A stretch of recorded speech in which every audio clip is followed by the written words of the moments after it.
Good evening, everyone. I'm your mentor and host, Sanjay Kumar. I welcome you all in GSGA with Sanjay Sir's YouTube channel, जहां पर हम लोग daily current affairs को cover करते हैं इन quiz form में for upcoming examinations like UPSC, SSC, banking, railways, insurance and other one day examinations. मैं आप सभी का स्वागत करता हूं GSGA with Sanjay sir Telegram channel में, यूट्यूब चैनल पे, जहां पर हम लोग प्रतिदिन के करंट अफेयर कवर करते हैं क्विज के फॉर्मेशन में विद डिटेल, जो आने वाले आगामी आपके UPSC, pre, SSC, banking, other one day examination के लिए बड़ा इंपॉर्टेंट हो जाता है। आज हम लोग यहाँ पर विकसित भारत लीडर डायलॉग 2025 के बारे में बात करेंगे। आज हम लोग यहाँ पर बात करने वाले हैं एआई समिट जो कि पेरिस में होने वाली है। आज हम लोग यहाँ पर कॉमनवेल्थ नेशंस के बारे में बात करेंगे, ठीक है। उसके साथ साथ में हम यहाँ पर PLI scheme, production linked incentive scheme, और यहाँ पर जेड टनल, जिसको हम लोग सोनमर्ग टनल के बारे में जानते हैं, उसके बारे में डिटेल में डिस्कशन करेंगे। तो आइए स्टार्ट करते हैं हम लोग 11th ऑफ जनवरी के क्वेश्चंस को। जो जितने भी क्वेश्चंस आपको पढ़ाए जा रहे हैं वो authentic, Indian express, the Hindu, PIB, Akashvani, इन्हीं सबसे आपको जो है पढ़ाया जा रहा है। I hope this must be clear. I hope this must be clear. चलिए अगली बातें यहाँ पर कर लेते हैं हम लोग।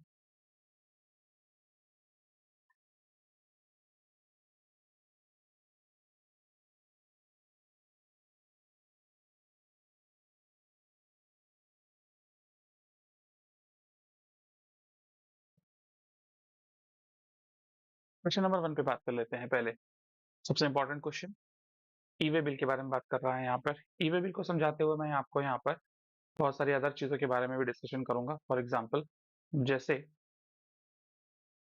जीएसटी के बारे में। क्लियर। तो यहाँ पर क्या है भाई, दिसंबर का जनरेटिंग ई वे बिल का डेटा आ चुका है जो कि रीच कर चुका है 8.8 करोड़। कितना रीच कर चुका है भाई? 8.8 करोड़। क्लियर है? साउंड आ रहा है सभी को? That marking significance economic recover को दिखा रहा है यहाँ पे। मतलब जो ई वे बिल का सृजन हुआ है, तो ई वे बिल क्या है इसके बारे में डिटेल डिस्कशन करने से पहले मैं यहाँ पर जीएसटी के बारे में बताऊंगा। एक्चुअली ये जो ई वे बिल होता है, ये एक तरीके से क्या होता है, गुड्स एंड सर्विसेज का जो ट्रांसपोर्ट, गुड्स का स्पेशली जो गुड्स का ट्रांसपोर्ट होता है, ठीक है, एक प्लेस से दूसरे प्लेस पे। तो यहाँ पर बीच बीच में क्या होता था कि बहुत सारे स्टेट हो गए, एरियाज हो गए, तो वहां पर अलग अलग जगहों पर यहाँ पर क्या देना पड़ता था भाई? स्टेट एंट्री टैक्स देना पड़ता था। क्लियर हो गई यहाँ तक बात? अब उस स्टेट एंट्री टैक्स में होता क्या था, बहुत सारा लीकेजेस होता था टैक्सेस का, क्योंकि होता ये था कि taxes x y z amount देना होता था, और उसमें क्या होता था, करप्शन के थ्रू सिपाही मिल गया, कोई मतलब कोई भी, मैं सिपाही की बात कर रहा हूँ, कोई भी चेकर्स होते हैं, उनको 100, 50, 500 रुपए पकड़ा के यहाँ पर जो है ट्रक के ट्रक पार करा दिए जाते थे, और इससे यहाँ पर जो सेंट्रल रेवेन्यू होता है, ठीक है ना कहीं कम हो रहा था। तो इसके लिए इलेक्ट्रॉनिक ई वे बिल ही जनरेट कर दिया गया। समझ में आया? यस और नो? ठीक है। तो ई वे बिल जितना ज्यादा जनरेट हो रहा है, इससे ये पता लग रहा है यहाँ पे कि धीरे धीरे यहाँ पर ग्रोथ जो है वो बढ़ रही है। ठीक है। तो यहाँ पर अगर आप बात करोगे परसेंटेज वाइज, अगर देखोगे पिछले मंथ से, नवंबर के हिसाब से, तो नवंबर में अगर यहाँ पर हम बात करते हैं, ठीक है, नवंबर 2024 की अगर अपन बात करते हैं, ठीक है, पहले 23 कर लेते हैं, नवंबर 2023, उसमें उससे अगर कंपैरिजन करोगे नवंबर 2024 को, उसमें परसेंटेज वाइज इंक्रीज जो हुआ है वो 7.4% हुआ है। फिर यहाँ पर दिसंबर 2024 की अगर आप बात कर लेते हैं, तो ये तो एक ईयर का आप लेके चल रहे हो, क्लियर है, और ये 1 मंथ का लेके चल रहे हो, क्लियर है। यहाँ पर कितने को देखने को मिल रहा है आपको? 9.3% इंक्रीज देखने को मिला। आई hope this must be clear. I hope this must be clear. तो ये तो अलग बात चली रही है, लेकिन बेसिकली हम यहाँ पर ई वे बिल्स से बात करते हुए और भी बातें करते हैं, जैसे कि जीएसटी हो गया अपना, गुड्स एंड सर्विसेज टैक्स। जब हम गुड्स एंड सर्विसेज टैक्स की बात करते हैं, तो इसको 2017 में लॉन्च किया गया था। इसके अंदर अगर बात करी जाए, तो 3 तरह के आपको टैक्स देखने को मिलते हैं। सीजीएसटी, सेंट्रल जीएसटी जिसको बोलते हैं, केंद्रीय जीएसटी जिसको बोलते हैं हम लोग, अ, सेवा कर, ठीक है, वस्तु एवं सेवा कर, स्टेट जीएसटी, और IGST. I hope this must be clear. I hope this must be clear. तो ये सारी बातें हैं। इसमें आपके अलग-अलग यहाँ पर परसेंटेज हो जाते हैं, जैसे 0%, 5%, दैट आफ्टर 12%, 18% एंड 28%। इससे ज़्यादा भी जब टैक्स जाता है, तो वहाँ पर सेस को आप काउंट कर लेते हो, उसको आप ऐड कर लेते हो। ये हो गया जीएसटी। तो जीएसटी से रिलेटेड अभी रिसेंटली की क्या बात हुई है कि सर अभी रिसेंटली जीएसटी की जो है 55th मीटिंग यहाँ पर हुई है। ठीक है, दिसंबर में ही हुई है 55th मीटिंग। कहाँ पर हुई है? जैसलमेर, राजस्थान में। कहाँ पर हुई है? रिवीजन हो रहा है आप लोग का। ठीक है, जैसलमेर, राजस्थान। क्लियर? जहाँ पे बहुत सारी चीजों पे डिसीजन लिया गया। अल्टीमेटली यहाँ पर जीएसटी की बात कर लेते हो तो सेंटर पे हमेशा जो है आपके जो शेयर करती हैं वो हमारी finance minister currently Nirmala Sitharaman ma'am करती है। उसके साथ साथ में यहाँ पर स्टेट के अलग अलग आपके सीएम या तो वहाँ के आपको फाइनेंस मिनिस्टर देखने को मिलते हैं। I hope this will be clear. तो फोर्टिफाइड राइस कार्नेल पे 5% यहाँ पे लगाया गया। ठीक है, जीन थेरी पे यहाँ पर फुल्ली एग्जम्प्ट कर दिया गया है उसको। होटल सर्विसेज पे नया टैक्स अप्रैल 2025 से लाने की बात करी जा रही है। उसके अलावा जो सबसे ज्यादा कंट्रोवर्शियल रहा था वो पॉपकॉर्न पे रहा था कि उसको भी कैटेगराइज कर दिया गया था, अगर आपको ध्यान होगा। क्लियर है? और यूज्ड व्हीकल पे अगर बात करोगे तो 18%, जो 12% था पहले, उसको 18% यहाँ पर जीएसटी में इंक्लूड कर दिया गया था। आई hope this must be clear. ठीक है, तो जीएसटी से रिलेटेड हम लोगों ने बात कर ली। उसके अलावा अगर यहाँ पर बात करो तो इसको अमेंड कैसे किया गया था? 101st कॉन्स्टिट्यूशनल अमेंडमेंट एक्ट 2016 से इसको अमेंड किया गया था। ठीक है, unification of one nation one tax इसकी एक टैगलाइन थी, one nation one tax. Clear है? तो ये सारी बातें हम लोगों ने डिटेल में यहाँ पर कर ली। I hope this must be clear. इसी से यहाँ पर आपको जो है ई वे बिल भी रिलेटेड होता है, इसीलिए मैं यहाँ पर आपके सामने लेके आया हूँ उसको। चलिए, करंटली 8.8 जनरेट हुआ है। मंथली ग्रोथ देखोगे तो 9.3% रही है। उसके अलावा 7.4 ईयरली ग्रोथ देखने को मिला है। सेकंड हाईएस्ट है, क्योंकि इसके पहले 2022 में हम लोग 9 करोड़ तक पहुंच चुके थे। क्लियर? रिफ्लेक्ट कर रहा है ट्रांसपोर्टेशन और ट्रेड को बढ़ते हुए क्रम को। ई वे बिल की अगर मैं बात करता हूँ, थोड़ा आगे चलते हैं यहाँ पर। ठीक है, थोड़ा डिटेल में चलते हैं। ठीक है, ई वे बिल अभी 2000 अगर बात करोगे, ई वे बिल जनरेट हुआ है 8.8 यहाँ पर करोड़। फिर नवंबर में इतना ग्रोथ देखने को मिल रहा है, दिसंबर में इतना ग्रोथ देखने को मिल रहा है। I hope this must be clear. E way bill की यहाँ पर कैटेगराइजेशन क्या है? ई वे बिल का अगर ओवरव्यू देखें तो ये एक रिक्वायर्ड जो मूवमेंट होता है गुड्स का, एक स्टेट से दूसरे स्टेट, इवन दो स्टेट की अगर बात करें जाए, एक सिटी से दूसरी सिटी भी जाते हैं तो भी वहां पर ई वे बिल जनरेट करवाया जाता है। ये लीगली बैंडेड होता है। क्लियर है? 50,000 से ऊपर के कोई भी वैल्यू के गुड्स, कोई भी 50,000 से ऊपर की, जितने 50,000 से ऊपर की वैल्यू की जितने भी आपकी वस्तुएं होती हैं जो ट्रांसपोर्ट की जाती हैं एक प्लेस से दूसरे प्लेस, एक जगह से दूसरी जगह, उसको यहाँ पर अल्टीमेटली काउंट किया जाता है। क्लियर हो गई यहाँ तक बात? आई hope this must be clear.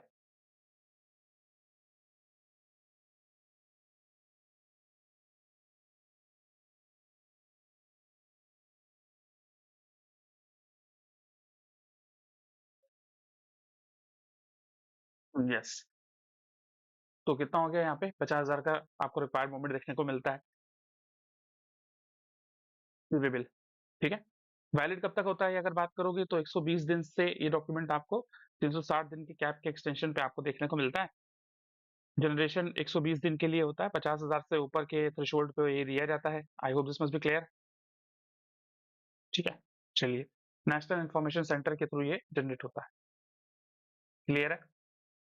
तो यहाँ पर आप सारी बातें इत्मीनान से यहाँ पर पढ़ सकते हो। दो तरह के पार्ट में होता है डॉक्यूमेंट डिटेल्स।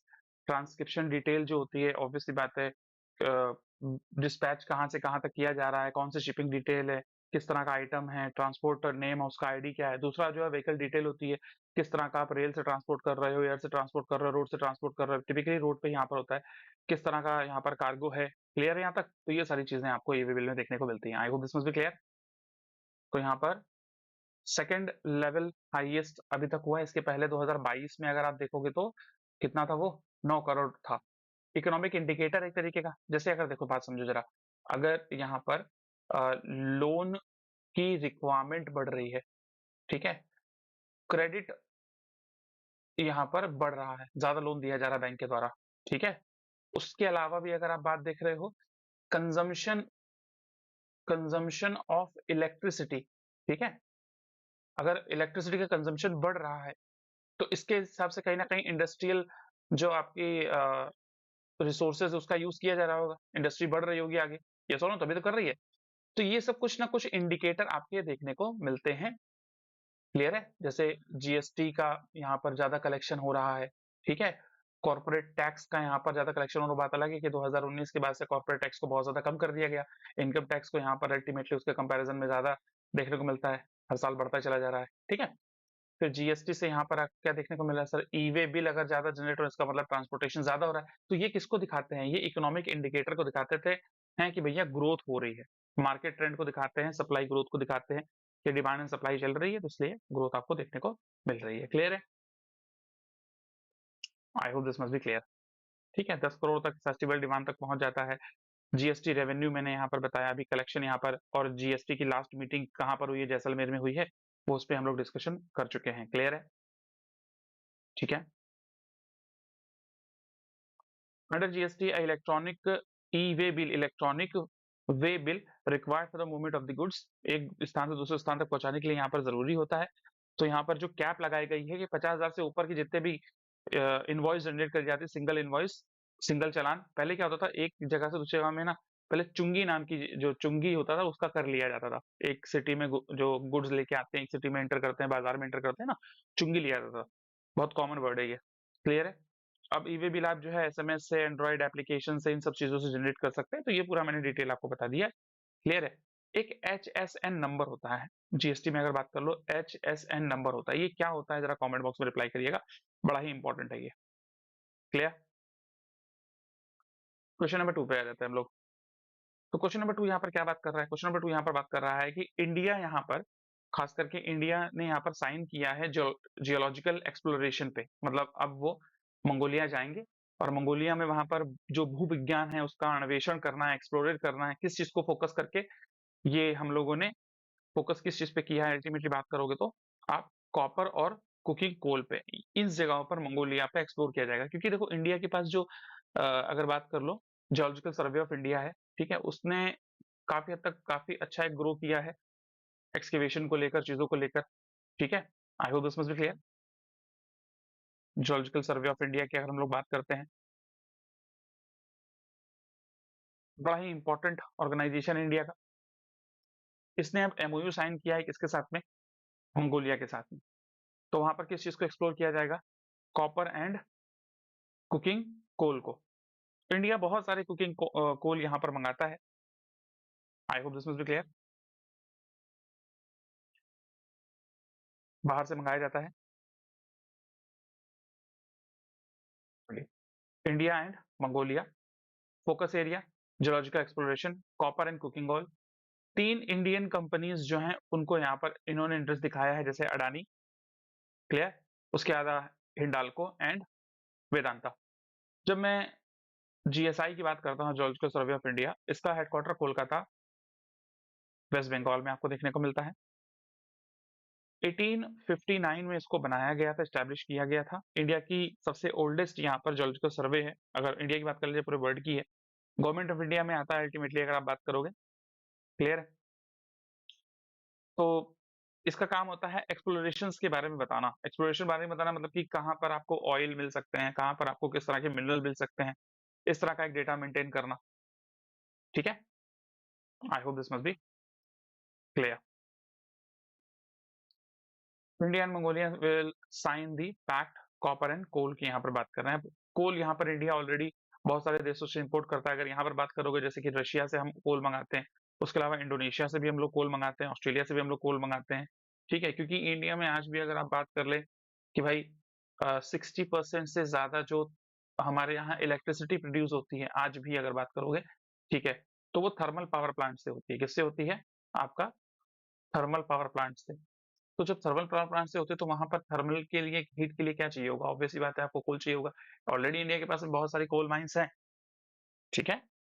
अगर हम ऑलरेडी यहाँ पर बात करें, इंडिया के अंदर बहुत सारी कोल माइंस हैं, लेकिन फिर भी जो रिक्वायरमेंट उतनी पूरी नहीं हो पाती है, ठीक है। इंडिया के अंदर जैसे बात कर लीजिए तो, ठीक है, कोल इंडिया करके कंपनी है, तो यहाँ पे ऑस्ट्रेलिया से हम लोग 17.3 मिलियन मेट्रिक टन यहाँ पर मंगा रहे होते हैं।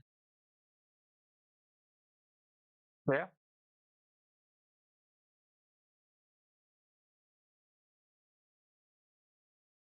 मोजाम्बिक, यूएसए, कनाडा, ये सारी जगह से जहाँ पे हम लोग कोल मंगा रहे होते हैं।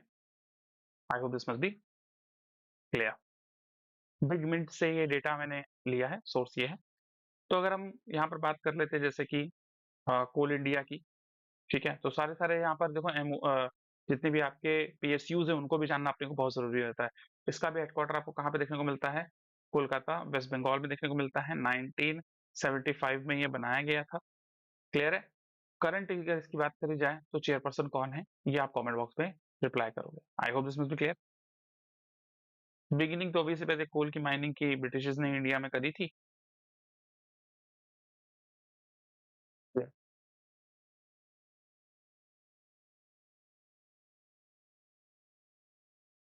नेक्स्ट क्वेश्चन पे यहाँ पर बात कर लेते हैं। ये क्वेश्चन हो गया अपना। हाँ, इस पे देख लेते हैं एक बार। मंगोलिया रिसोर्सेज रिच है भैया, किस लिए रिच है? क्योंकि यहाँ पर बात करोगे तो बहुत सारे कॉपर, कोल के आपको डिपॉजिट देखने को मिलते हैं, जो कि एक अट्रैक्टिव पार्टनर इंडिया का बन रहा है अल्टीमेटली। कुकिंग कोल कंपैरेटिवली यहाँ पर एक high grade cooking oil coal मिलता है। अगर वैसे कोल की बात करें तो पिट, पीएम, श्री पीएम प्रसाद के, पीएम प्रसाद सर हैं, वेरी गुड, कोल इंडिया के, ठीक है? उसके अलावा यहाँ पर पिट है, बिटुमिनस है और आपको एंथ्रासाइट देखने को मिलता है। क्लियर है? सबसे बेस्ट जो ग्रेड का कोल होता है वो आपको एंथ्रासाइट देखने को मिलता है, जो कि यूएसए, कनाडा इस वाले देश में बहुत ज्यादा पाया जाता है। इंडिया में जो ज्यादातर कोल पाया जाता है वो बिटुमिनस कैटेगरी का पाया जाता है। अब बिटुमिनस कैटेगरी के क्या कह सकते हो, देखो वेस्ट ज्यादा होता है, ठीक है ना, एश ज्यादा बनती है, धुआं ज्यादा पैदा होता है। यहाँ पर ये कोल ज्यादा बेहतर जलता है, इससे जो हीट एमिशन है वो ज्यादा होता है। समझ में आया? तो अच्छी ग्रेड का कोल आपका समझ में आया? बोलो हाँ या ना। इस तरीके से आपको कोल को यहाँ पर डिवाइड कर सकते हो। तो चलिए, उसके अलावा यहाँ पर राइजिंग डिमांड इंडिया में बढ़ती चली जा रही है एप्लीकेशन, क्योंकि इलेक्ट्रिक व्हीकल धीरे-धीरे बढ़ रहे हैं, तो कंस्ट्रक्शन हो रहा है। वहीं पे अगर हम उल्टा बात करें तो स्टील इंडस्ट्री को यहाँ पर कुकिंग कोल की ज़रूरत होती है, क्योंकि ऑब्वियस सी बात है आप जो रॉ आयरन के ओर निकाल रहे होते हो, हेमेटाइट, ठीक है? मैग्नेटाइट, इस तरीके से बहुत सारे आपके आयरन ओर होते हैं। उसको आप बहुत ज़्यादा बड़ी-बड़ी जो वाद्य भट्टियाँ होती हैं, उसके अंदर जो ब्लास्ट फर्नेस होते हैं, उसमें बर्न करके उसके बाद में उससे क्या है, एक लिक्विड अ आयरन लिक्विड बनाते हो, ठीक है ना? अब वो आयरन लिक्विड अल्टीमेटली क्या होता है, किसी भी मोल्ड में डालकर उसको आप एक शेप दे देते हो, क्लियर हो गया? उसमें जब ज़िंक से गैल्वेनाइज़ेशन करवा देते हो तो वो स्टील बन जाता है, ठीक है? गैल्वेनाइज़ेशन की प्रक्रिया करवाते हो ज़िंक के साथ में तो वो स्टील बन जाता है, क्लियर है? तो इसलिए कुकिंग ऑयल बहुत यहाँ पर कुकिंग कोल यहाँ पर बहुत ज़रूरी है। पिट जैसे मैंने बोला अभी आपको, ठीक है? पिट यहाँ पर क्या होता है, सबसे लो ग्रेड का होता है। उसके बाद में यहाँ पर जो है लिग्नाइट आपको देखने को मिलता है, फिर बिटुमिनस होता है, फिर एंथ्रासाइट आपको जो है सबसे टॉप क्वालिटी का होता है, जिसमें अंदर अप्रॉक्सिमेटली 80 टू 90% ही आपको कार्बन देखने को मिलता है। क्लियर है? जो कि बहुत इंपॉर्टेंट आपको है। आज कोल आज से नहीं बनता है, ठीक है ना? बिलियंस ऑफ ईयर कार्बोनिफेरस जो परमियन टाइम था, जिसके समय पर मेजर कोल डिपॉजिट हुए थे, ठीक है ना? ये कोल बन रहे हैं और यूटिलाइजेशन ऑब्वियस सी बात है, इलेक्ट्रिसिटी प्राइम यहाँ पर यूज़ है अभी की डेट में। पहले तो घर में कुकिंग कोल की तरह यूज़ किया जाता था एज़ खाना पकाने के लिए। लेकिन अल्टीमेटली अभी जो है थर्मल पावर प्लांट में यूज़ होते हैं, और इलेक्ट्रिसिटी बनाने में यूज़ होते हैं, इंडस्ट्रियल यूज़ बहुत ज़्यादा है इसको, ठीक है? I hope this must be clear. Chemical feed stock के रूप में यूज़ किया जाता है, ठीक? एनवायरमेंटल इम्पैक्ट बहुत ज़्यादा होते हैं इसके। कार्बन डाइऑक्साइड गैस निकल रही होती है, रिलीज़ करने की वजह से कार्बन मोनोऑक्साइड निकल रही होती है। तो कार्बन फुटप्रिंट क्रिएट होता है। क्या क्रिएट होता है? Carbon footprint. और आपको पता होगा अगर कार्बन फुटप्रिंट की जब अपन बात कर रहे हैं तो इंडिया में पहला बेबी हुआ है जो कि अपना कार्बन न्यूट्रल हुआ है। जरा कमेंट बॉक्स में उसका नाम लिखिएगा। Hope this must be clear.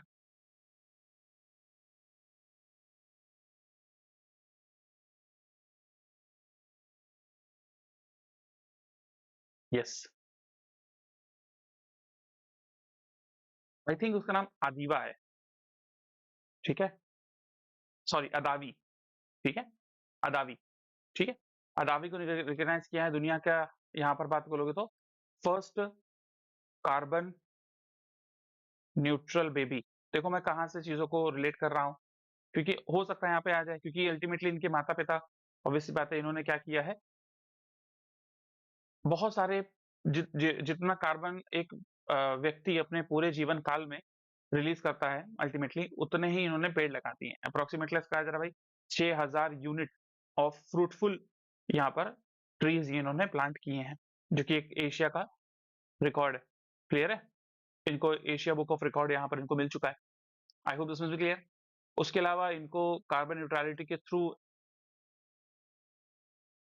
यूरेको करके मिशन से भी जोड़ा गया है इनके पेरेंट्स को प्रमोट करने के लिए। आई hope this must be clear. Carbon neutrality की डेफिनेशन यही होती है कि भाई आप अपने पूरे जीवन काल में कितना कार्बन, ठीक है, यूज़ कर रहे होते हो। अब जैसे आपने घर में फ़ोन यूज़ किया, उसमें इलेक्ट्रिसिटी ली, तो कहीं न कहीं इलेक्ट्रिसिटी बनी होगी ना, उसमें कोल जला होगा ना, हाँ? आपने एक बाइक चलाई, उतना ही आप फॉर एग्ज़ाम्पल स्कूटी चलाते हो या फिर उसके थ्रू जितना भी कार्बन रिलीज़ होता है, आप न्यूट्रल होने का मतलब क्या है? न्यूट्रल होने का मतलब यही है, जितना आपने कार्बन प्रोड्यूस किया, ठीक है? प्रोड्यूस कार्बन, उतना ही आपने एब्ज़ॉर्ब करवा दिया। अब एब्ज़ॉर्ब किससे कराओगे? प्लांटेशन से। समझ में आया? क्योंकि प्लांटेशन में क्या होता है, यहाँ पर आपको फोटोसिंथेसिस की प्रक्रिया देखने को मिलती है, और उस फोटोसिंथेसिस की प्रक्रिया के थ्रू क्या होता है भाई, वो कार्बन डाइऑक्साइड को ले लेते हैं, उससे क्या बनाते हैं भैया, अपना भोजन बनाते हैं, अल्टीमेटली कार्बोहाइड्रेट्स बनाते हैं। समझ में आया? तो ये सारी चीजें हैं। तो कार्बन न्यूट्रलिटी मैंने बता दिया। उसके अलावा मैंने यहाँ पर जो है अदावी के बारे में बता दिया, आदेवी, अदावी, जो भी आप नाम लेना चाहें, ठीक है? कहाँ से बिलोंग करते हैं आप कमेंट बॉक्स में इस पर रिप्लाई कर सकते हो। क्वेश्चन नंबर 3 पे यहाँ पर बात कर ली जाए, तो रिसेंटली यहाँ पर स्टेट गवर्नमेंट ने रिकॉग्नाइज किया है, स्टेट गवर्नमेंट को यहाँ पर जो है मंथली जो यहाँ पर डिस्ट्रीब्यूट किया जाता है टैक्स का पैसा, अल्टीमेटली यहाँ पर बात कर रहे हैं, ठीक है? The Indian government recently financial distribution to the state government mark a significant increase, यहाँ पर increase देखने को मिला है previous month से, reflect कर रहा है strategy approach to enhance physical health support to the state initiatives। तो इस बार के अमाउंट की बात करी जाए तो जो 10 जनवरी को यहाँ पर डिस्ट्रीब्यूट किया गया, इट इज ऑलमोस्ट यहाँ पर बात कर लिया जाए जो कि 1.37 ट्रिलियन रुपीज है। कितना है भाई? 1.37 ट्रिलियन रुपीज है स्टेट गवर्नमेंट का, जो उन्होंने यहाँ पर सब्सटैंशियली इंक्रीज हुआ है। पिछली बार अगर देखोगे जो दिसंबर में रिलीज किया गया था, ठीक है, एक्चुअली होता है क्या है, थ्रू जीएसटी, ठीक है, आप देखते होगे अभी क्या सारा का सारा कलेक्शन जो है वो चला जाता है सेंट्रल गवर्नमेंट के पास, ठीक है? इसीलिए तो आपने देखा होगा कि फिर फाइनेंस कमीशन बनाया जाता है, ठीक है? यस और नो? जब हम फाइनेंस कमीशन की बात करते हैं, तो यहाँ पर अभी की डेट में कौन सी फाइनेंस कमीशन है? फाइनेंस कमीशन अरविंद पकड़िया जिसके जो है हेड है। क्लियर है? वो डिस्ट्रीब्यूट करता है। ये क्वेश्चन पहले भी आ चुका है आपके सामने। कैसा क्वेश्चन है ये? कि फाइनेंस कमीशन का सबसे मेन रोल जो होता है, कलेक्टेड टैक्स को स्टेट और यूनियन के बीच में डिस्ट्रीब्यूट करवाना, ठीक है? जो यूनियन है मतलब सेंट्रल गवर्नमेंट है, और यहाँ पर स्टेट के बीच में कितना-कितना परसेंट शेयर होगा, टैक्स कलेक्टेड शेयर को यहाँ पर डिस्ट्रीब्यूशन कराने का काम फाइनेंस कमीशन का होता है। क्लियर है? और फाइनेंस कमीशन अगर बात करोगे तो यहाँ पर आर्टिकल 280 के अंदर आता है, आर्टिकल नंबर 280 के अंदर आता है, आप सभी को पता है। इसको अपॉइंट करते हैं यहाँ पर प्रेसिडेंट ऑफ इंडिया। क्लियर हो गई यहाँ तक बात? प्रेसिडेंट ऑफ इंडिया के द्वारा अपॉइंट किया जाता है। मेजर फोकस इनका होता है भाई टैक्स डिस्ट्रीब्यूशन कैसे किया जाएगा, जो कर राज्यों में और केंद्र सरकार में कैसे बटेगा, जो टैक्स कलेक्शन होता है। क्लियर हो गई यहाँ तक बात? अपने आप में एक क्वासी जुडिशियल रोल है इसका। करंटली यहाँ पर बात करोगे तो 16th फाइनेंस कमीशन आपकी है। कौन सी है भाई? 16th फाइनेंशियल कमीशन है, जिसके अरविंद पगड़िया सर जो है यहाँ पर करंट चेयरपर्सन बनाए गए हैं। 1 अप्रैल 2026 से इनका काम शुरू होगा। पहले बना दिया जाता है, काम थोड़ा लेट शुरू होता है। क्लियर है यहाँ तक? अजय नारायण झा, उसके अलावा एजी मैथ्यू, मनोज पांडा और सौम्या कांति घोष यहाँ पर इसके जो है अदर मेंबर आपको देखने को मिलते हैं। जो अभी की डेट में जो चल रही है वो 15th फाइनेंस कमीशन है। क्लियर है ना? तो करंटली इसके 15th फाइनेंस कमीशन के हेड कौन है, यहाँ पर चेयरपर्सन कौन है, उसको कमेंट बॉक्स में आप लोग रिप्लाई करेंगे। क्लियर है, यहाँ तक समझ में आया? आई होप सो ये सारी चीजें आपको समझ में आए फाइनेंस कमीशन के थ्रू। तो उसी ने वही हर समय बताते हैं, मतलब अपना एक डिसीजन देते हैं, अपना एक रिकमेंडेशन देते हैं कि जो भी टैक्स कलेक्टेड है एक फाइनेंशियल ईयर के लिए, उसमें इतना इतना परसेंट टैक्स यहाँ पर डिस्ट्रीब्यूट किया जाएगा सेंटर टू स्टेट, केंद्र सरकार से स्टेट के मध्य। I hope this must be clear. जिसमें से अगर आप बात करोगे कि दिसंबर में 89,086 करोड़ रुपीस रिलीज किए गए थे, जनवरी में उसको बढ़ाकर 1.73 ट्रिलियन कर दिया गया है। I hope this must be clear. 1,73,000 कर दिया गया है। यस, वेरी गुड, बहुत बढ़िया रिप्लाई। एनके सिन्हा, ठीक है, करंट जो है वो एनके सिंह है, सिन्हा बोल दिया था मैंने, ठीक है, NK Singh. I hope this must be clear. तो पूरा क्वेश्चन समझ में आया क्या है, और इससे काफी हद तक ये क्या बढ़ रहा है भाई, जो फाइनेंशियल सपोर्ट दिया जाता है स्टेट को यहाँ पर फाइनेंशियल कैपेबिलिटीज को लेकर, वो बढ़ रहा है, यहाँ पे प्रतिनिधित्व बढ़ रहा है। अब यहाँ पर थोड़ा सा एक क्राइटेरिया जो स्टेट गवर्नमेंट आपके खास करके सदर्न स्टेट उठाते हैं, कि अगर पॉपुलेशन वाइज देखोगे तो मध्य प्रदेश, बिहार, उत्तर प्रदेश तो सबसे ज्यादा ही पॉपुलेशन में, ऑब्वियसली बात है, सबसे ज्यादा पॉपुलेशन में तो मध्य प्रदेश ही है, सॉरी उत्तर प्रदेश ही है। तो यहाँ पर पॉपुलेशन 44.3 करोड़ है इन तीनों की मिला के, ठीक है, जिसको 62,024 करोड़ रुपीस यहाँ पर दिए गए। आई hope this must be clear. वहीं पर आप बात कर ली जाए, ये दिसंबर का डेटा है, ठीक है, 31.5 करोड़ पॉपुलेशन आपके साउथ सदर्न स्टेट की है, जिसमें आपका तमिलनाडु, केरला, आंध्र प्रदेश, कर्नाटका एंड तेलंगाना आते हैं, ठीक है। वहां पर अमाउंट 27,336 थी। तो ये एक यहाँ पर जो है टैक्स डिवैल्यूएशन का मुद्दा जो है स्टेट गवर्नमेंट साउथ के उठाते हैं। क्लियर है यहाँ तक बात? तो मैंने यहाँ पर बता दिया कब डिस्ट्रीब्यूट किया गया, कितना अमाउंट डिस्ट्रीब्यूट किया गया, प्रीवियस कितना अमाउंट था, बजट एलोकेशन में इतना रखा गया था 12.2 ट्रिलियन। तो ऑब्वियसली बात है, ये बजट हमेशा साल का होता है ना, अभी 1 तारीख को बजट आएगा, ठीक है, उस पर भी हम लोग डिटेल में डिस्कशन करेंगे। पिछले ईयर से अगर देखोगे तो 10.4% ज्यादा है, 14 इंस्टॉलमेंट एक साल में यहाँ पर दी जा चुकी है। क्लियर है? 2/3 जनरल गवर्नमेंट एक्सपेंडिचर के लिए दिया जाता है, जो गवर्नमेंट का एक्सपेंडिचर है उसमें वो खर्च होगा, 2/3 जो पैसा होगा वो गवर्नमेंट के एक्सपेंडिचर में खर्च होगा। आई hope this must be clear. ये सारी बातें हैं, आप इत्मीनान से इसको जो है समझ सकते हैं। अभी अगर बात करोगे तो यहाँ पर फिजिकल हेल्थ की यहाँ पर बात करें, अच्छा 2 शब्द बड़े इंपॉर्टेंट हो जाते हैं। देखो, एक वर्ड हो जाता है फिजिकल पॉलिसी और एक वर्ड आ जाता है मॉनेटरी पॉलिसी, ठीक है। फिस्कल पॉलिसी को दूसरी भाषा में आप लोग यहाँ पर बजट के नाम से भी जान सकते हैं या एनुअल फाइनेंशियल स्टेटमेंट के नाम से भी जान सकते हैं। I hope this must be clear. जिसका कॉन्स्टिट्यूशनली आर्टिकल जो होता है वो होता है आर्टिकल 112, दैट मीन्स 112। इसके थ्रू गवर्नमेंट यहाँ पर अपने आने वाले वित्तीय वर्ष के लिए रेवेन्यू, कहने का मतलब उसकी आय क्या होने वाली है और कहाँ कहाँ से आय आएगी, और एक्सपेंडिचर कहने का मतलब व्यय कहाँ पर होने वाला है, वो गवर्नमेंट बताती है। अब आय की सिंपली बात कर लोगे तो ऑब्वियसली बात है वो टैक्स से आता है। क्लियर है?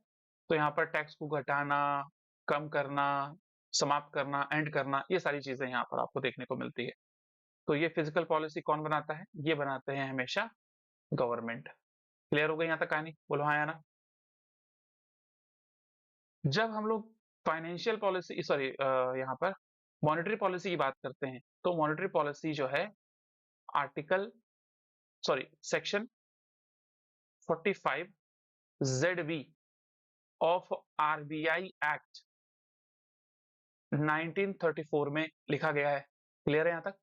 जिसके अंदर RBI का एक ही धर्म है। क्या धर्म है? To control the inflation. किसको कंट्रोल करना है? इसको control the inflation, inflation control करना। तो इसके थ्रू RBI क्या करता है, जो भी यहाँ पर RBI अल्टीमेटली यहाँ पर लोन देता है, तो उसमें वो अपने जो भी रेपो ऑपरेशंस होते हैं, ठीक है ना। अब यहाँ पर बात कर लीजिए LAF की, लिक्विडिटी एडजस्टमेंट फैसिलिटी, ठीक है, उसके अंदर आप देखते हो कि कभी वो रेपो को इंक्रीज कर देता है, कभी कम कर देता है। कभी वो रिवर्स रेपो रेट को जो है घटा देता है या कुछ नए टूल्स लेके आता है। समझ में आ रहा है? तो इस तरीके से मार्केट के अंदर वो क्या कर रहा होता है, लिक्विडिटी को मैनेज कर रहा होता है। तो ये बड़ा इंपॉर्टेंट हो जाता है। तो ये कौन बनाता है अल्टीमेटली? आरबीआई। समझ में आ गया आपको? एक डाउट क्लियर हो गया होगा कि फिस्कल पॉलिसी क्या होती है और मॉनेटरी पॉलिसी क्या होती है। हिंदी में अगर बात करी जाए, समझ में आया? अगर समझ में आया है तो कमेंट बॉक्स में रिप्लाई करिएगा जल्दी से। क्लियर है? इसको हम लोग मौद्रिक नीति बोलते हैं, हिंदी में मौद्रिक नीति बोलते हैं। इसको हम लोग वित्तीय नीति बोलते हैं। क्या बोलते हैं यहाँ पर? वित्तीय नीति। क्लियर हो गई? सिंपल सी बात है। अभी रिसेंटली यहाँ पर नीति आयोग, जिसको 10 साल हो चुके हैं अगर आपको पता होगा, ठीक है, जो कि पहले ऐसा था क्या, planning commission. I hope this must be clear. Suman K Bery currently इसके जो है चेयरपर्सन है, डेप्यूटी चेयरपर्सन है। चेयरपर्सन हमेशा प्रधानमंत्री होते हैं, ठीक है। तो उसने अभी रिसेंटली यहाँ पर क्या लॉन्च किया है? Fiscal health index, fiscal health index 2025। Clear है यहाँ तक? बोलो हाँ या ना।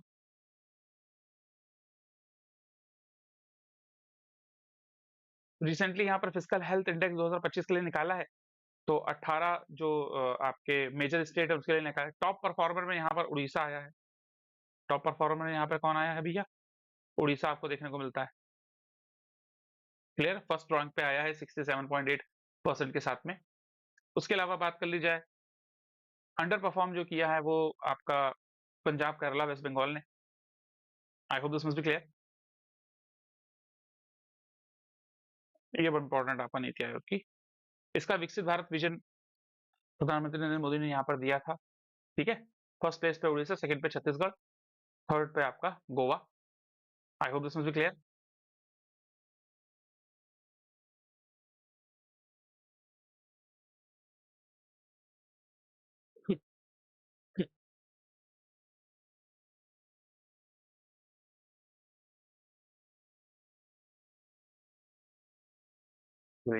इस क्विज को अपन जो है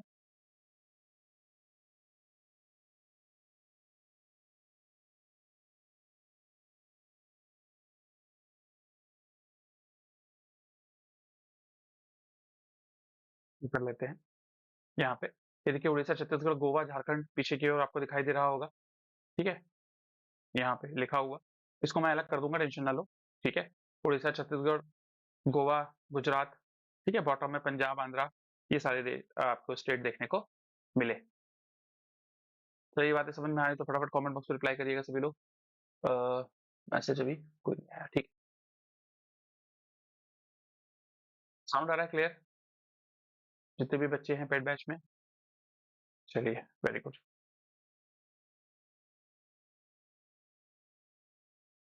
क्वेश्चन नंबर, यहाँ पर अपन बात करते हैं किसकी भाई?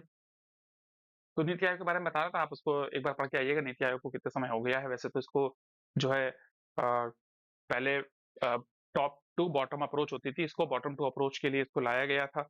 अलग अलग फिजिकल हेल्थ, अलग अलग तरीके से इसके जो है आपके इंडिसेस होते हैं, बड़े इंपॉर्टेंट इंडिसेस होते हैं यहाँ पे। क्लियर? चलिए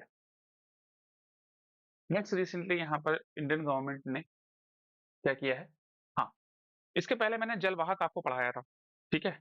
जलवाहक पहले इसको बता देता हूँ मैं, फिर फिनांस से हम बात करता हूँ, ठीक है। तो आपको ध्यान होगा, जलवाहक स्कीम लॉन्च की गई थी दिसंबर में, जिसके थ्रू इनलैंड वाटर ट्रांसपोर्टेशन को जो है बढ़ाना एक टारगेट था हमारा। ग्लोबली अगर आप देखोगे यहाँ पर तो कंपाउंडेड एनुअल ग्रोथ रेट से अगर आप देखोगे तो 6.3% से बढ़ रहा है दुनिया का। 30.23 बिलियन यूएस डॉलर का 2029 में हो जाएगा। क्लियर है? 2027 तक 800 मिलियन टन किलोमीटर कार्गो जो है वाटरवे से ट्रांसपोर्ट करेंगे, ऐसा टारगेट जलवाहक के थ्रू रखा गया था। आपको याद है? ये सरबानंद सोनोवाल थे, ठीक है, जो कि ministry of port and shipping को बिलोंग करते हैं। ये आते कहाँ से हैं? ये मजूली आइलैंड से बिलोंग करते हैं, असम की अगर आप बात कर लें तो वहां पर एक बड़ी ही इंडिया की सबसे चौड़ी रिवर बहती है जिसका नाम क्या है भाई, विथ वाली, ब्रह्मपुत्रा। ब्रह्मपुत्रा रिवर। और इसी में दुनिया का इकलौता, ठीक है, इकलौता तो नहीं बोलूंगा, सबसे बड़ा बोलूंगा यहाँ पे मैं, दुनिया का सबसे बड़ा यहाँ पर आपको जो है रिवरियन आइलैंड देखने को मिलता है। रिवरियन आइलैंड देखने को मिलता है, रिवर का आइलैंड, जिसका नाम है मजूली। वहीं से ये आते हैं। तो ऑब्वियस सी बात है, मजूली आइलैंड ये बड़ा इंपॉर्टेंट हो जाता है।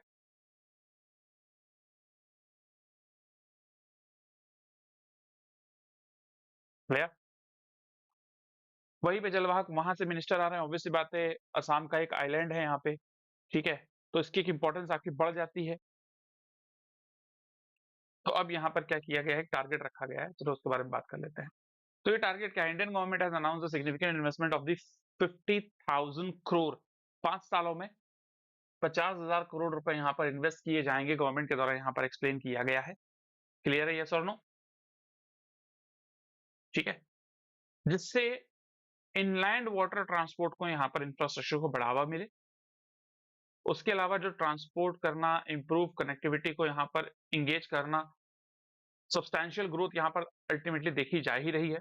2023-24 में यहाँ पर देखा जाए तो 133 मिलियन टन अल्टीमेटली यहाँ पर ट्रांसपोर्ट हुआ है।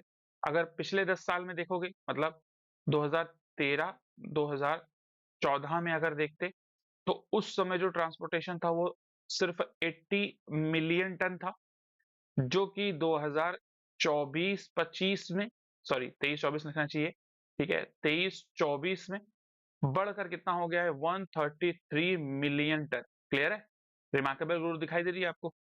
बोलिए।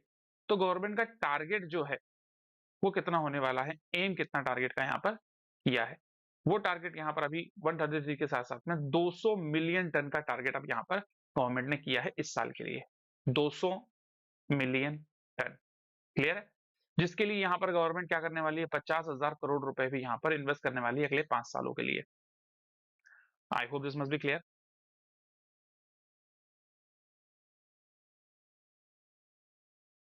अगली बात कर लेते हैं। तो जब हम रिवर की बात करते हैं, रिवर एंड आइलैंड की बात करते हैं, तो यहाँ पर सबसे पहले जान लेते हैं यहाँ पर कुछ रिवर्स। तो देखो, अगर हम रिवर्स को डिवाइड करें, तो इंडिया में यहाँ पर दो तरीके से रिवर का जो ड्रेनेज सिस्टम है पूरा जो है वो डिवाइड होता है। पहला तरीका क्या है भैया, माउंटेन रिवर। माउंटेन रिवर में कौन सी आ जाती है, सबसे पहले यहाँ पर इंदस रिवर आ जाती है, ठीक है। इंदस की यहाँ पर जो आपकी लेफ्ट ट्रिब्यूटरीज होती हैं, मतलब आपके बाएं ट्रिब्यूटरीज कौन कौन सी हैं, ट्रिब्यूटरीज कहने का मतलब सहायक नदियां, झेलम, चिनाब, रावी, सतलज, ब्यास। क्लियर है, जो कि मिठानकोट में मिलती हैं, कहाँ पर, पाकिस्तान में। तो ये एक सबसे इंडस की एक इंपॉर्टेंट रिवर, इंडिया की एक इंपॉर्टेंट रिवर हो जाती है, थोड़े हिस्से में इंडिया में रहती है। क्लियर है, उसके बाद यहाँ पर गंगा देखने को मिलती है, जो गंगोत्री से निकलती है। क्लियर है, गंगोत्री ग्लेशियर से। तो ये यहाँ से होते हुए गंगा फिर प्रयागराज, जहाँ पर अभी कुंभ चल रहा है, आपको पता होगा, ठीक है। कुंभ में यहाँ पर यमुना इसके साथ में आके मिल जाती है, और एक एक तरीके से इंपॉर्टेंट रिवर जो अदृश्य है मानी जाती है, सरस्वती रिवर, वो भी यहाँ पर मिलती है। इन्हीं को मिला के यहाँ पर त्रिवेणी बोला जाता है। क्लियर है, प्रयागराज। इस प्रयागराज से थोड़ा सा आगे बढ़ते हैं वाराणसी, और आपका फिर ये पटना होते हुए, भागलपुर होते हुए, हुगली, कोलकाता होते हुए दो पार्ट में डिवाइड हो जाती है। एक चली जाती है आपका कहाँ पर, बांग्लादेश, और एक चली जाती है कोलकाता की तरफ, फरक्का बैराज से। तो जो बांग्लादेश से जाती है उसको पद्मा बोल देते हैं। क्लियर है, और यो जो हुगली कोलकाता की तरफ आती है, ये हल्दिया और इस समय बे ऑफ बंगाल में जाके मिल जाती है। क्लियर हो गया यहाँ तक बात? तो ये गंगा, यहाँ गंगा का रिवर बनाती है, जिसमें इसकी सहायक नदियों के रूप में जैसे यमुना है, गोमती है, रामगंगा है, घाघरा है, गंडक है, कोसी है, ये सारी रिवर हो जाती है। क्लियर हो गई यहाँ तक कहानी? बोलो हाँ या ना। रिवर सिस्टम बता रहा हूँ तो रिवर भी पढ़ा दे रहा हूँ मैं आपको। क्लियर है, फिर यहाँ पर एक रिवर है जिसका नाम है सांगपो, तिब्बतन भाषा में जिसको सांगपो कहा जाता है, ब्रह्मपुत्रा, जो सादिया से अल्टीमेटली असम में एंट्री करती है, अरुणाचल प्रदेश से होते हुए, और उसके बाद डुबरी तक जाती है, सादिया डुबरी। क्लियर है, ये दो रेंज आपको देखने को मिलती है। यहीं पर बहुत सारी अदर ट्रिब्यूटरी जैसे मनास हो गई, बैराक हो गई, ये सारी इसकी, लोहित हो गई, ये इसकी ट्रिब्यूटरी है, किसकी, ब्रह्मपुत्रा की। आई होप दिस क्लियर। तो यहीं पे डेवलप किए गए हैं क्या, नेशनल वाटरवे, प्रयागराज और हल्दिया, प्रयागराज और हल्दिया के बीच में यहाँ पर नेशनल वाटरवे 1 दिखाई दे रहा है क्या? कमेंट बॉक्स में रिप्लाई करिएगा। उसके अलावा यहाँ पर देख लो, तो किसके बीच में, सादिया से डुबरी के बीच में ब्रह्मपुत्र रिवर पे नेशनल वाटरवे 2, क्लियर है। उसके अलावा यहाँ पर नेशनल वाटरवे बहुत सारे हैं, जैसे 6 भी डेवलप किया जा रहा है, 3 भी डेवलप किया जा रहा है, 4 भी डेवलप किया जा रहा है। पेरियार रिवर कोलम यहाँ पर कोटापुरम में यहाँ पर 3 डेवलप किया जा रहा है, 4 यहाँ पर डेवलप किया जा रहा है, ठीक है, पुडुचेरी और इधर कोस्टल रीजन पे, क्लियर है। इस प्रकार से ये आपकी माउंटेनियस रिवर हो जाती हैं। फिर नीचे आओगे तो यहाँ पर आपकी पेरिनियल रिवर या फिर अदर यहाँ पर आपको पेनिनसुलर रिवर देखने को मिलती है, जैसे कि नर्मदा, ठीक है, वेस्ट में बहती है, ठीक है। इस तरीके से यहाँ से शुरू होती है अमरकंटक की पहाड़ियों से, फिर ये आपका अरेबियन सी में जाके मिल जाती है। दिख रहा है आपको सभी को? आई hope this must be clear. उसकी सहायक नदी है तापी, सिस्टर ऑफ नर्मदा कहलाती है, क्वीन सिस्टर ऑफ नर्मदा कहलाती है ये। फिर इधर से गोदावरी बहती है, इस तरीके से आते हुए वो आपका बे ऑफ बंगाल पे गिर जाती है।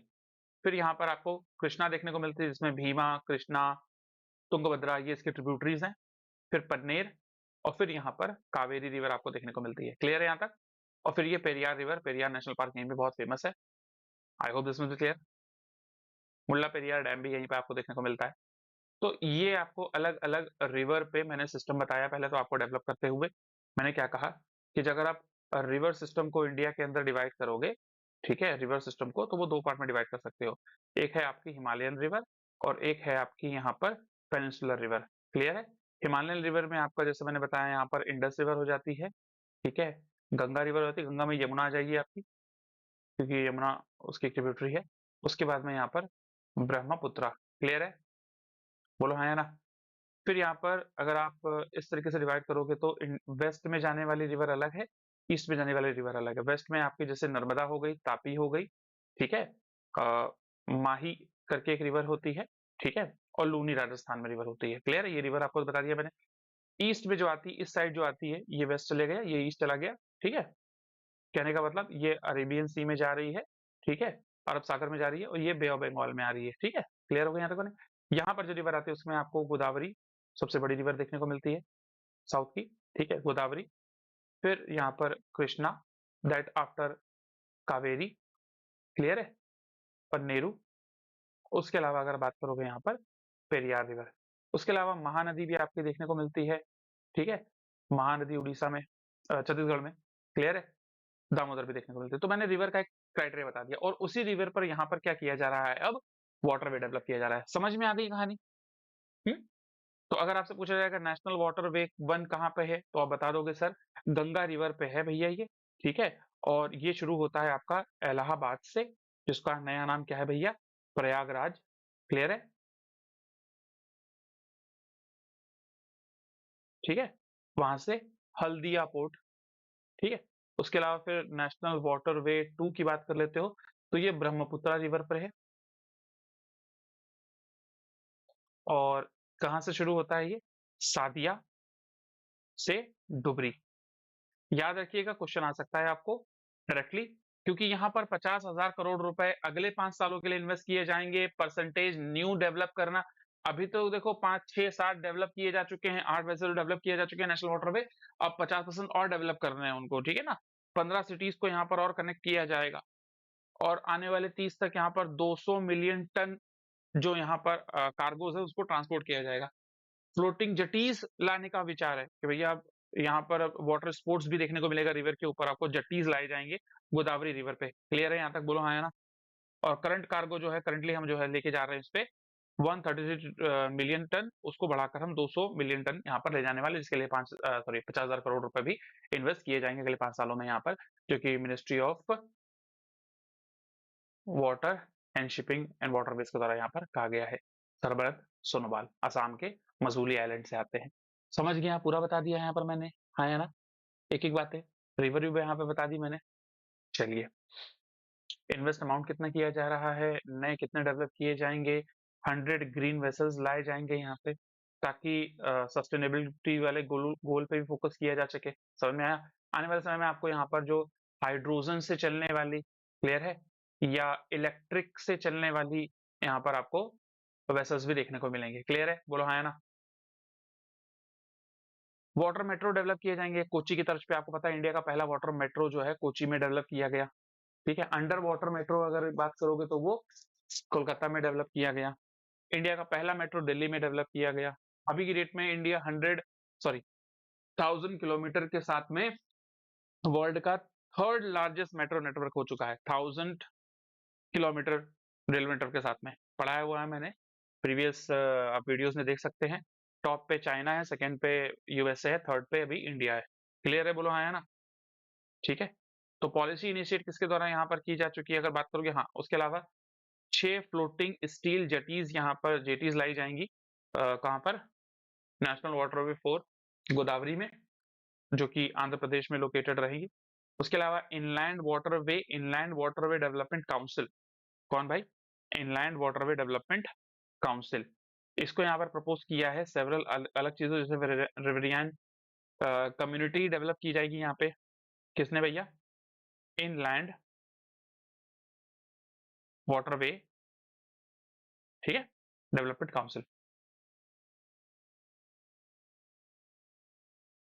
समझ में आया? बोलो हाँ या ना? Port shipping and waterways minister Sarbananda Sonowal ने यहाँ पर national river traffic and navigation system launch किया है, जिसमें कहाँ से लॉन्च किया है? काजीरंगा से लॉन्च किया है, और 50,000 करोड़ रुपए यहाँ पे दिए जा रहे हैं अगले 5 सालों के लिए। एडिशनली 1400 करोड़ रुपए 21 इनलैंड वाटरवे स्टेट्स के डेवलपमेंट के लिए यहाँ पर दिए जा रहे हैं। आई होप दिस मुझे क्लियर। रिसेंटली इसकी मीटिंग हुई है, जैसे मैंने अभी बताया आपको, काजीरंगा असम में, ठीक है। अटेंडी जो थे सर्बानंद सोनोवाल और असम के आपके चीफ मिनिस्टर कौन? हेमंत बिस्व शर्मा। जहां पर 1400 करोड़ रुपए मैंने अभी आपको बताया कि भाई अनाउंस किए गए हैं 21 इनलैंड वाटरवे स्टेट्स के लिए। आई hope this must be clear. तो इतने सारे हमारे फ्यूचर गोल हैं। और अगर बात करोगे, देखो अभी तो 200 मैट्रिक टन हम लोग यहाँ पर जो है लेके चलना है, ठीक है। 500 मैट्रिक टन का भी डेटा मैं पहले ही आपको बता चुका हूँ, ठीक है, जो कि कब तक? 2047 तक, ठीक है। कार्गो वॉल्यूम यहाँ पर पहुंचाना है। अभी 120 के आसपास है हम लोग, 500 पहुंचा देंगे 2047 तक, क्योंकि एम भी हमारा डेवलप्ड नेशन का, विकसित भारत का गोल जो है 2047 तक का है। इको फ्रेंडली ट्रांसपोर्ट भी प्रमोट किए जाएंगे, हाइब्रिड हो गया, हाइड्रोजन फ्यूल हो गया, इलेक्ट्रिक हो गया, जैसे मैंने आपको बताया। क्रूज टूरिज्म भी शुरू किया जा चुका है, आपको पता होगा, वाराणसी से लेकर असम तक, बांग्लादेश से होते हुए, ठीक है। उस क्रूज का नाम क्या था जिसको शुरू किया गया था? क्लियर है? ये सारी बातें हम लोगों ने जलवाहक के साथ में बता दी, बात कर लिया। क्वेश्चन नंबर 5 यहाँ पर क्या कह रहा है? एआई समिट के बारे में बात कर रहा है, जो कि होने वाली है कहाँ पर? पेरिस में, 10 फरवरी से लेकर 11 फरवरी के बीच में। और ये समिट होस्ट किया जाएगा किसके द्वारा? ये समिट होस्ट किया जाएगा बाय द इमैनुअल मैक्रोन, जो कि आपके फ्रांस के प्रेसिडेंट है। I hope this must be clear. तो इसकी थीम क्या होने वाली है? इसकी थीम यहाँ पर होने वाली है public interest AI future of work innovation. ये एक्चुअली 5 की थीम्स है यहाँ पर। पहला है पब्लिक इंटरेस्ट एआई के साथ, दूसरा है फ्यूचर ऑफ वर्क, तीसरा है इनोवेशन एंड कल्चर, चौथा है ट्रस्ट इन एआई, और पांचवा यहाँ पर है global governance. I hope this must be clear. बोलिए।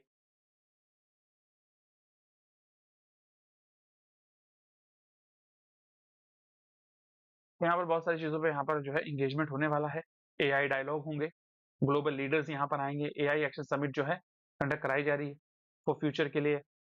Leader international organisation, NGO, artist, civil society, ये की थीम आपको देखने को मिलेगी। क्लियर? कहाँ पर होने वाली? पेरिस में 10 से 11 के बीच में होने वाली है। इंडिया से नरेंद्र मोदी उसको को चेयर करेंगे विद किसके साथ में? यहाँ पर इमैनुअल मैक्रोन, ठीक है। ये 5 थीम मैंने अभी बताई आपको, public interest, future of work, innovation and culture, trust in AI, global governance. Area focus किया जाएगा जो मिस इन्फॉर्मेशन या डीप, अभी की डेट में आप देख रहे होंगे कि भैया चाइना ने डीप सी लेके आया, ठीक है। और आपको पता होगा कि चैट जीपीटी की बात कर लिया जाए, जेमिनाई की बात कर लिया जाए, या बात अगर कर लिए जाए यहाँ पे, जितने भी आपके जो एआई प्लेटफॉर्म्स है, उनके स्टॉक धड़ाधड़ धड़ाधड़ गिर गए, क्योंकि जिन चिप पे ये काम करते हैं वो एनवीडिया की आपकी चिप है। और इस जो जो चिप होती है, ये बहुत ही ज्यादा मतलब हाई प्रिसिशन से बनाई जाने वाली चिप है, इसकी टेक्नोलॉजी अमेरिका के पास ही है। अमेरिका के यहाँ पर जो बाइडेन जो थे, उन्होंने 2022 में ही इस पे 2022-23 में इस पर रोक लगा दी थी कि चाइना को इस तरह की टेक्नोलॉजी यहाँ पर ना मिले।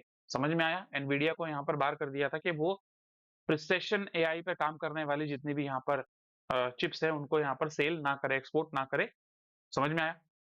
तो जो डीप सी करके यहाँ पर कंपनी है चाइना की, उसने यहाँ पर एनवीडिया की जो सबसे पुरानी चिप, जो सबसे पहली चिप, एडवांस नहीं, सबसे पहली चिप, उसी पे इतने ज्यादा एल्गोरिज्म डाल दिए या फिर उस पे इतना ज्यादा डेटा डाल दिया कि अब डीप सी टक्कर दे रही है चैट जीपीटी वाले जो पेड वर्जन है उनके आपके सॉफ्टवेयर को। ये एआई या चैट जीपीटी इस तरह के सॉफ्टवेयर हैं क्या? ये एलएलएम होते हैं। ठीक है, लार्ज लैंग्वेज मॉडल एक तरीके से ह्यूमनाइज होते हैं। ह्यूमनाइज कहने का मतलब क्या है भैया? ह्यूमनाइज्ड आंसर देते हैं। मतलब जैसा आंसर आपको चाहिए, आपको सारे आंसर देंगे और जैसा आंसर एक ह्यूमन दे सकता है, उसी कैपेबिलिटी में यहाँ पर ये आंसर देते हैं। क्लियर है? ये पूरा जो गूगल का या बैकएंड पे जितना भी डेटा होता है उसको सर्च करता है। शुरू-शुरू में जब चैट जीपीटी आया था आपका, ठीक है? उस पे रिस्ट्रिक्शंस थे कि वो 2022 तक के 2023 तक के डेटा उठा सकता था। समझ में आया? पहले के डेटा उठा सकता था। अब जो एडवांस जितने वर्जन आ रहे हैं वो रियल टाइम डेटा भी यहाँ पर जो है आपको प्रोवाइड करा रहे हैं। क्लियर हो गई यहाँ तक बात? Nvidia, chat GPT, Gemini AI इनको बनने में, इन सबको यहाँ पर बनने में काफी एक लंबा समय लगा। डीप सी ने उसी को सबसे कम कॉस्ट में यहाँ पर बना दिया। समझ में आया? अप्रोक्सीमेटली जो इनको कॉस्ट लगती थी चिप की, अगर मैं बात करता हूँ यहाँ पे, ठीक है? तो यहाँ पर इनको 16,000 से ज़्यादा चिपसेट की ज़रूरत पड़ती थी। इसने 2,000 चिपसेट के साथ भी बना दिया, वो मॉडल। उसके अलावा यहाँ पर अगर मैं बात करूँ आपसे, तो इसने जो मॉडल बनाया है, वो 2 बिलियन यूएस डॉलर के आसपास बनाया है और इसकी कॉस्ट इससे 10 गुना ज़्यादा होती है। ठीक है? अगर बात करें यहाँ पर 5 बिलियन यूएस डॉलर में बनता है, 2 नहीं है, 5 है। 10 गुना ज़्यादा मतलब 50 बिलियन यूएस डॉलर में इसको बनाया जाता है। समझ में आ रहा है? हाँ? तो कितना ज़्यादा यहाँ पर अल्टीमेटली हिलाने वाला काम कर दिया है चाइना की डीप-सी कंपनी ने, और जिसकी वजह से अभी स्टॉक मार्केट में देख रहे होंगे, तो एनवीडिया के स्टॉक और अदर जितने भी एआई कंपनी के स्टॉक्स, चाहे मेटा की बात कर लीजिए, चाहे इसकी बात कर लीजिए, दबाव से गिरते हुए आपको दिखाई दे रहे हैं। क्लियर है? बोलो हाँ या ना?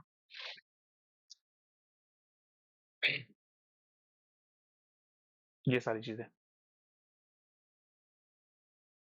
चलिए, तो 10 तारीख को यहाँ आपके अलग-अलग स्टोक होल्डर के साथ में यहाँ पर मैक्रो के साथ में बात होगी। 11 तारीख को यहाँ पर जो है फोकस किया जाएगा मेजर एजेंडा पे। कहाँ पर ये इंटरनेशनल कोलैबोरेशन इसके पहले हुआ है, अगर इसके पहले बात करोगे तो 2023 की मीटिंग नवंबर में कहाँ पर? ब्लेट्सले पार्क में हो चुकी है यूके में। उसके बाद सियोल में 2024 की मीटिंग हो चुकी है। क्लियर है? तो अगर क्वेश्चन आपसे बैक में पूछता है तो यूके में पहली एआई समिट हुई थी। 2024 में अगर बात करोगे तो ये कहाँ पर हुई? साउथ कोरिया में हुई। नेक्स्ट 2025 की समिट कहाँ पर होने वाली है? फ्रांस में होने वाली है। क्लियर है यहाँ तक? डेटा बन जाएगा आपके सामने यहाँ पर एक 800 से ज़्यादा पार्टिसिपेंट आपको यहाँ पर एआई के रिस्पेक्टेड यूनिवर्सल वैल्यूज को लेकर रिस्पेक्ट के बारे में बात करेंगे। क्लियर हो गई यहाँ तक? बोलो हाँ या ना? ठीक है।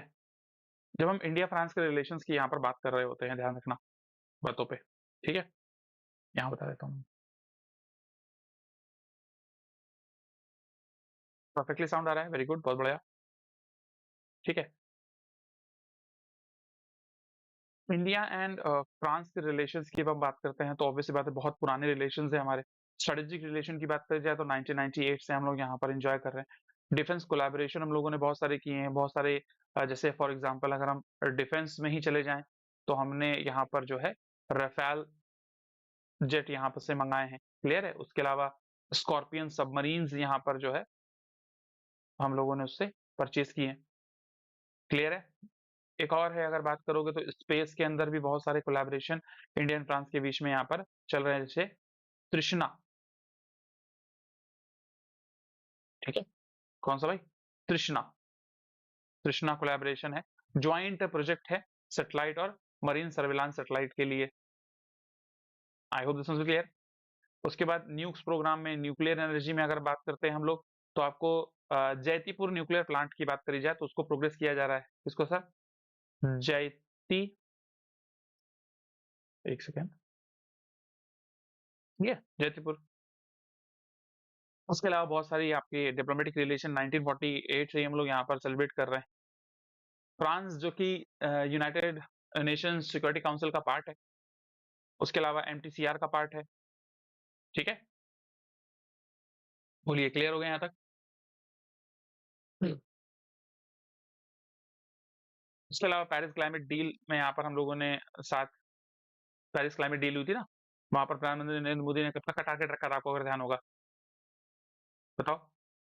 2047 2047 नहीं, 2070 तक कार्बन न्यूट्रल यहाँ पर जो है इंडिया हो जाएगा। क्या हो जाएगा? कार्बन न्यूट्रल हो जाएगा। मतलब जितना यहाँ पर कार्बन रिलीज किया जाएगा इंडिया के द्वारा, उतना कार्बन यहाँ पर क्या कर लिया जाएगा? एब्जॉर्ब कर लिया जाएगा। आई hope this must be clear.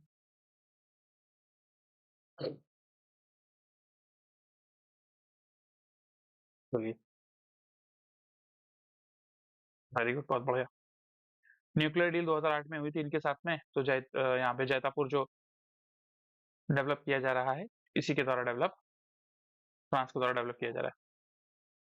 France fourth largest India के अंदर अगर बात करी जाए फॉरेन इन्वेस्टर के रूप में, 11th लार्जेस्ट इन्वेस्टर के रूप में आपको देखने को मिलता है। उसके अलावा cultural ties, Cannes film festival जैसे हो गया, फ्रांस से रिलेशंस बहुत सारे आपको। अच्छा हाँ, म्यूजियम, हेरिटेज म्यूजियम बना रहा है। कौन सा म्यूजियम है भाई? इंडिया एंड फ्रांस मिलके, इंडिया के अंदर इंडिया एंड फ्रांस जो है, कौन सा म्यूजियम बना रहे हैं? कमेंट बॉक्स में रिप्लाई करिएगा। तो ये सारी आपको देखने को मिलते हैं, इंपॉर्टेंट बात है। क्वेश्चन नंबर 6 यहाँ पर बात कर लेते हैं। देखिए, अभी रिसेंटली यहाँ पर क्या हुआ, एक अलार्मिंग सिचुएशन सामने आई। क्या? कि जो हम 1.5 डिग्री सेंटीग्रेड का थ्रेशोल्ड लेके चल रहे थे इंडस्ट्रियल, प्री इंडस्ट्रियल लेवल से, according to the Copernicus climate change service, जो कि यूरोपियन ऑब्जर्वर है, क्लाइमेट को ऑब्जर्व करने वाली, ठीक है? उसने यहाँ पर कहा है कि बहुत सारे देशों ने क्लाइमेट चेंज को या ग्लोबल वार्मिंग को करंटली एक्सपीरियंस किया है।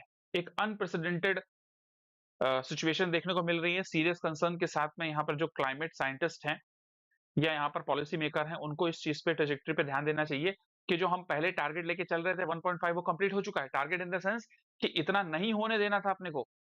समझ में आया? क्लियर है? बोलिए यस और नो। इतना नहीं होने देना था अपने को टेम्परेचर। अपने को और भी यहाँ पर काम करना था देशों के साथ में मिलके। इसीलिए जो है अलग अलग कोप की मीटिंग होती है ना भाई हर साल, कॉन्फ्रेंस ऑफ पार्टी मीटिंग आप पढ़ रहे होते हैं, अभी बाकू में हुई है रिसेंटली।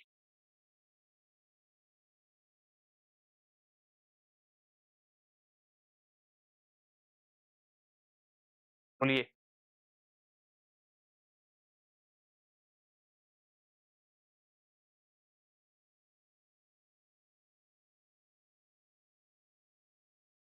Very well.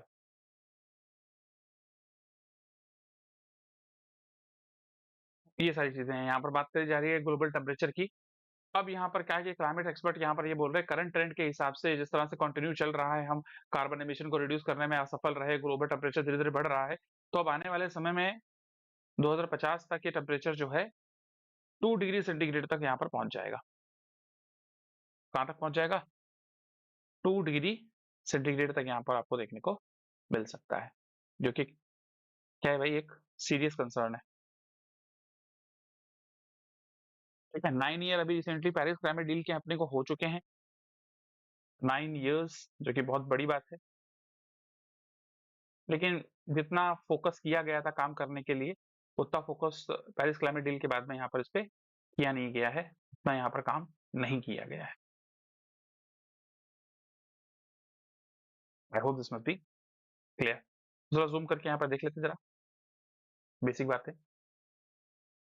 2024 के साल में यहाँ पर 1.5 डिग्री 1.5 डिग्री सेंटीग्रेड यहाँ पर अब प्री इंडस्ट्रियल लेवल जा चुका है। मतलब मान लो इंडस्ट्रियल लेवल पे क्या है, देखो इंडस्ट्रियल लेवल 19, यहाँ पर बात मान लो कि भाई हम लोग 1900 की बात कर रहे हैं, ठीक है, 1900 इंडस्ट्रियल लेवल। तो इस समय जो global average temperature, global average temperature, ठीक है, वो 25 डिग्री था, ठीक है, उसमें बढ़कर 1.5 डिग्री सेंटीग्रेड बढ़ चुका है ग्लोबल एवरेज टेम्परेचर। जो अभी की डेट में ग्लोबल एवरेज टेम्परेचर है वो 26 एक्स, यहाँ पर मैं एक एग्जांपल के रूप में बता रहा हूँ उसको, ठीक है, एग्जांपल ही मानना, इतना हो गया है। तो इसकी वजह से क्या है, ग्लोबली प्रॉब्लम्स फेस करते हुए आपको देखने को मिल रहा है यहाँ पे, कि टेम्परेचर इंक्रीज हो रहा है। समझ में आया? Day by day.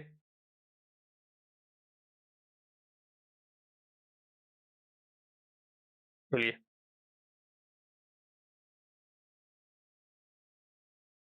अभी कोप 29 हम लोगों ने देखा था। कहाँ पे देखा था? कोप 29 हम लोगों ने बाकू, अज़रबैजान में देखा था। अगर इसके थोड़ा-सा हम पास में चले, ठीक है? कॉन्फ्रेंस ऑफ पार्टी मीटिंग्स की, ठीक है? तो आपको आपने देखा होगा, एक ऑर्गनाइजेशन है यूएनएफसीसी, ठीक है? United Nations conservation of for the climate change. ये एक सुप्रीम बॉडी है, ठीक है? इसकी अगर बात करोगे कॉन्फ्रेंस ऑफ पार्टी मीटिंग्स जो होती है ना, वो 1997 से चलती चली आ रही हैं, जो कि क्योटो से चलती आ रही हैं। इसीलिए क्योटो प्रोटोकॉल पहले कहा गया था, ठीक है? क्योटो, जापान से, जहाँ पर लीगली बाइंडिंग डेवलपमेंट्स किए गए थे कि भैया दुनिया भर के लोग जो है अपने कार्बन एमिशंस को क्या करेंगे? कम करेंगे। फिर धीरे-धीरे आप देखो कोप 3, कोप 4 इस तरीके से कोप 3 यहाँ पर था, ठीक है? Conference of party meeting. COP 3, COP 4, COP 7, COP 8 इस तरीके से ब अलग-अलग आपको मीटिंग्स आपको देखने को मिली। इंडिया में पहले 2002 में कोप 8 हुआ था, ठीक है? यहाँ पे लिख देता हूँ मैं, conference of party meetings 8 2002 India में भी हो चुका है, न्यू दिल्ली में।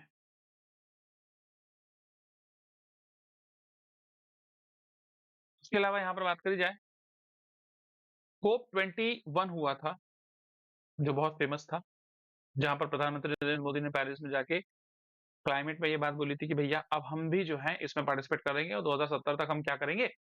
कार्बन न्यूट्रल देश हो जाएँगे। तो जितने भी डेवलप्ड नेशन है like a, America and other, उन्होंने कहा था आप बहुत लेट कर रहे हो कार्बन न्यूट्रलिटी के लिए। भाई अभी इतनी बड़ी जनसंख्या है हमारी, उसको यहाँ पर अल्टीमेटली उसकी एनर्जी रिक्वायरमेंट्स को पूरा करना है, तो ऑब्वियस सी बात है हमको ग्रोथ करनी पड़ेगी। हम डेवलपिंग नेशन है, हमको डेवलप बनना पड़ेगा। डेवलप बनना पड़ेगा तो हमको यहाँ पर जितने भी नेचुरल रिसोर्सेज हैं, उनका यूटिलाइजेशन भी करना पड़ेगा, और जितना हम नेचुरल रिसोर्सेज का यूटिलाइजेशन करेंगे उतना कार्बन एमिशन तो होगा ही होगा। समझ में आया या नहीं आया? हाँ? तो अभी की डेट में हम आज ही की डेट में ये बोल दें कि हम अगले साल कार्बन न्यूट्रल हो जाएँगे, ऐसा पॉसिबल है क्या? तो 2021 के 2015 में प्रधानमंत्री नरेंद्र मोदी पहुँचे थे कहाँ पर? पेरिस, ठीक है? और उस पेरिस डील में यहाँ पर अभी डोनाल्ड ट्रम्प ने पिछली बार भी इससे बाहर निकलने, यूएस से इससे बाहर निकल गया था, अभी भी यहाँ से बाहर निकल गया। क्यों निकला है उसका रीज़न ये है, क्योंकि ऑब्वियस सी बात है कि जो डेवलपिंग नेशंस हैं और जो अंडर डेवलप्ड या फिर आपके आइलैंड नेशंस हैं, वो यहाँ पर डिमांड कर रहे हैं डेवलप्ड कंट्रीज से कि आप कुछ कंपनसेशन दें, क्योंकि आपने हमारे यहाँ अभी हम लोग यहाँ पर डेवलपिंग नेशन है, जैसे ब्रिक्स नेशंस हैं या फिर आपके जो छोटे-छोटे कंट्रीज़ हैं, अफ्रीकन कंट्रीज़ हैं, उन्होंने पूरा अपना पोटेंशियल यूज़ किया ही नहीं है एनर्जी लेवल पे, ठीक है? अपने यहाँ पर जो उनके लोग हैं, उनको सभी को यहाँ पर एक अच्छी गुड लाइफ नहीं दी है। गुड लाइफ का मतलब क्या है? सबको एक अच्छी शिक्षा हो, सबको एक अच्छा जॉब हो, नौकरी हो, या एक तरीके से अच्छा स्वास्थ्य हो, समझ में आया? तो ये सब आप लोग को देने के लिए सरकार को क्या करना पड़ेगा? सारे रिसोर्सेज़ को यूज़ करना पड़ेगा। समझ में आया या नहीं आया? हाँ, अब ऐसा तो है नहीं हम अपनी जनता को गरीब रखें और उसके बाद यहाँ पर टारगेट ले लें कि नहीं हम अगले साल से जो है कोल का यूटिलाइज़ेशन नहीं करेंगे, तो हमारा पूरा देश ही यहाँ पर क्या हो जाएगा? ठप्पे में बैठ जाएगा, पीछे चला जाएगा ना भाई। समझ में आया? क्लियर है? तो इसीलिए हर साल जो है कोप मीटिंग होती है। 2015 में कोप 21 की मीटिंग, अब यहाँ पर यूएसए कह रहा है कि हम इससे बाहर निकल गए क्योंकि हमको इससे मतलब नहीं है। अब भाई मतलब तो होना चाहिए, वैसे आपने इंडिया तो भाई 1947 में आज़ाद हुआ। बहुत सारी कंट्री 1947 1950 की वर्ल्ड वॉर 2 के बाद में आज़ाद हुई हैं। पर उसके पहले यूके, जापान अगर बात कर लीजिए, यूरोप बात कर लीजिए या अमेरिका बात कर लीजिए, आप तो पहले से यहाँ पर क्या थे? आज़ाद थे। तो आपने बहुत ज़्यादा इंडस्ट्रियल क्या किया है? यूटिलाइज़ेशन के इंडस्ट्रियल एज को आपने बहुत तरीके से दोहा है। समझ में आया? दोहा कहने का मतलब यूटिलाइज़ किया है और उसमें आप लोगों ने बहुत सारा कार्बन एमिशन भी किया। क्लियर है? और आज भी अगर ग्लोबली आप कार्बन फुटप्रिंट की बात करोगे तो India American per capita carbon footprint से Indian per capita carbon footprint बहुत कम है। मतलब इंडियन पर्सन एक साल में जितना कार्बन रिलीज़ करता है एनवायरनमेंट में, वो अमेरिकन या डेवलप्ड कंट्री की जितना बहुत कम है। समझ में आ रहा है नहीं आ रहा है? क्लियर है? कोप 15 मैंने यहाँ पर आपको बताया। फेमस फेमस बात कर लेते हैं। कोप 26 जो कि ये तो पेरिस में हुई थी आपका, ठीक है। 2021 में आपको ग्लासगो में देखने को मिली यूके में। अभी रिसेंटली अगर बात करो तो 2000 किसकी भाई?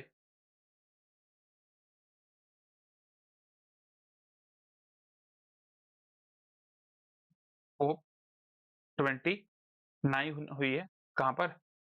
बाकू, अजरबैजान, नवंबर 2024 में। क्लियर है, बोलो हाँ है ना? तो कोप 30 कहाँ पर होने वाली है? Question mark.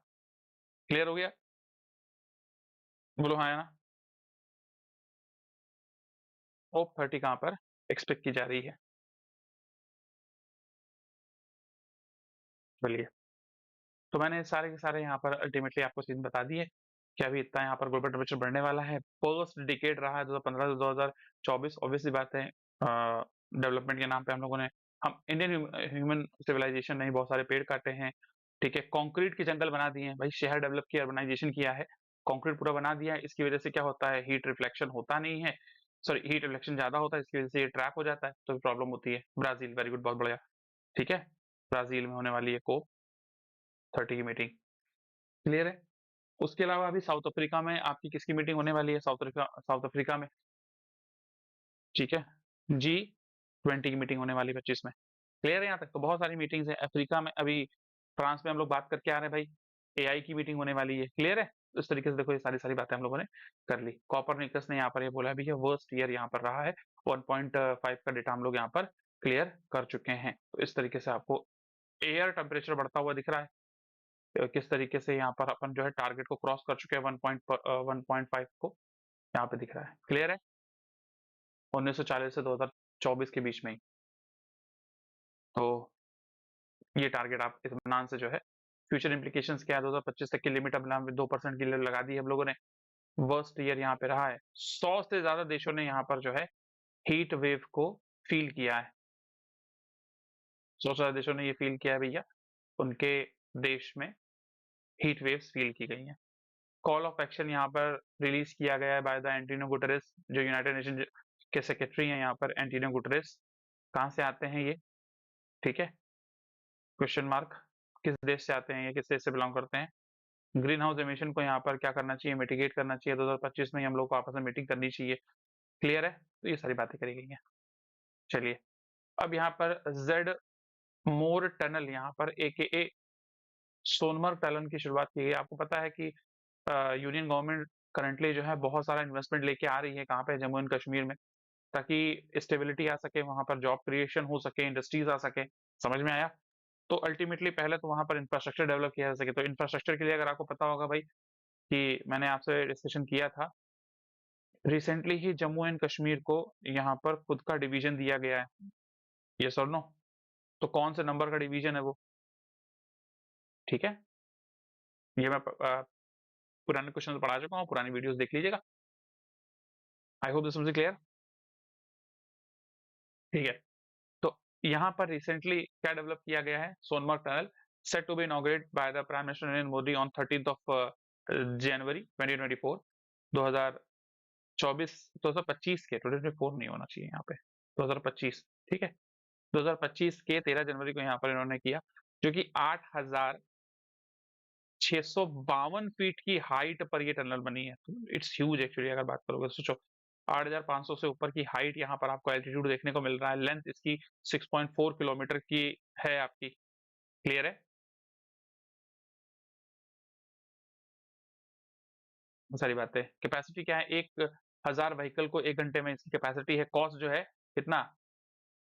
2,700 करोड़ का यहाँ पर जो आपको कॉस्ट देखने को मिला है। क्लियर है? 2,660। आई hope this must be clear. बोलिए, समझ में आ रहा है? जो कि आने वाले समय में यहाँ पर जोजिला टनल्स के साथ में यहाँ पर जो है कनेक्ट करेगी अनइंटरप्टेडली कनेक्टिविटी को। ऑल वेदर रोड अल्टीमेटली ये बनने वाली है लद्दाख और श्रीनगर से कनेक्ट करने के लिए। आई hope this is clear.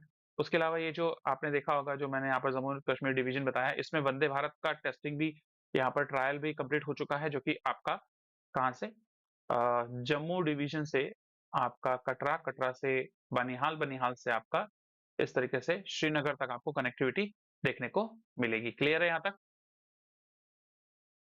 Z इसलिए इसको बोला जा रहा है कि अगर आप ये मैप देख रहे हो, इस मैप से आप ये वाला ज़ोन पोर्शन देखोगे, तो इस तरीके से द्रास रीजन कारगिल का दिखाई देगा। इसमें से आपको यहाँ वाला रीजन जो ये दिखेगा, ये सबसे ज़्यादा ज़िगज़ैग एरिया में आपको देखने को मिलता है। तो अल्टीमेटली यही जो टनल थी, सबसे कठिन थी बनानी और अल्टीमेटली इसको जो है डेवलप कर लिया गया है। I hope this must be clear. Elevation 8,652 feet पे, इनॉग्रेशन 13/2025 में इसको किया जा चुका है प्रधानमंत्री नरेंद्र मोदी के द्वारा। लेंथ कितनी है? 6.5 किलोमीटर। कॉस्ट कितनी आई है? 2,680 करोड़ की कॉस्ट आई है। ईयर राउंड एक्सेस लद्दाख तक हो सकता है। क्यों इसको डेवलप किया जा रहा है? क्योंकि ऑब्वियस सी बात है, लद्दाख के पास में आपका चाइना भी बैठा हुआ है और वो कहीं न कहीं हमको यहाँ पर क्या करता रहता है, एक तरीके से इंस्टिगेट करता रहता है अपनी एक्सपेंशनिस्ट पॉलिसी से। उसकी पॉलिसी क्या है? चाइना अपनी टेरिटरी को एक्सपैंड करने को देखता है। क्लियर है? इसी की बिहाफ पर उसने पिछले समय में कई एक युद्ध हमसे भी लड़ा हुआ है, ठीक है? अनफॉर्चुनेटली उसमें हम लोग हार गए थे 1972।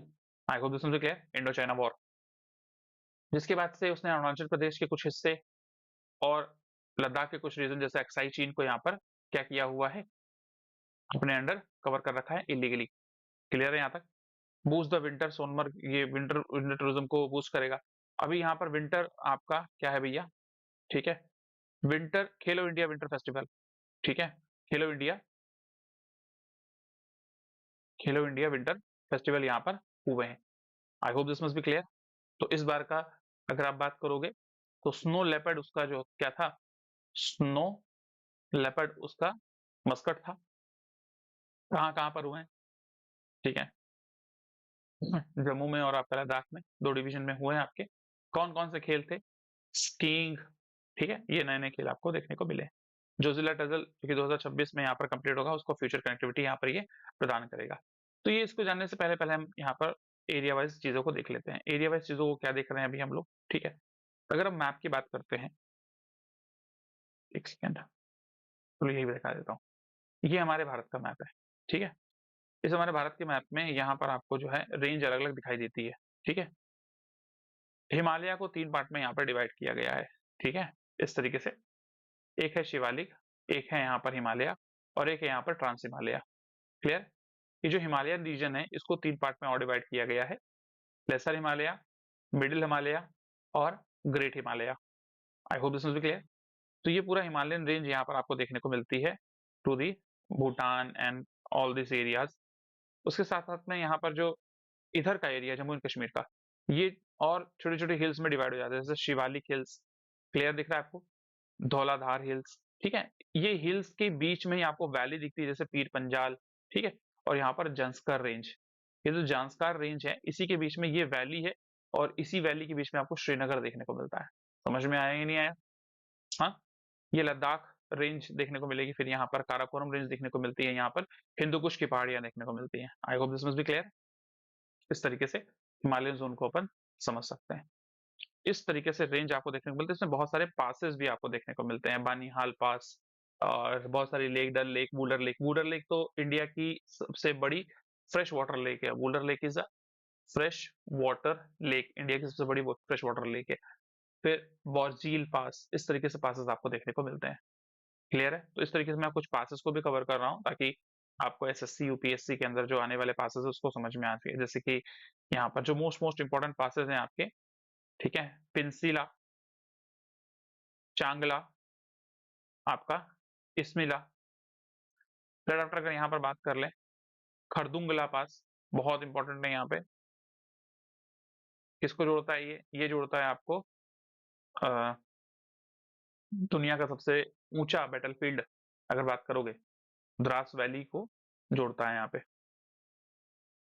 नेक्स्ट, बोरजिल पास, जोजिला पास, पीर पंजाल पास, बानीहाल पास। ये बड़े इंपॉर्टेंट आपके पासेस हो जाते हैं। I hope this must be clear.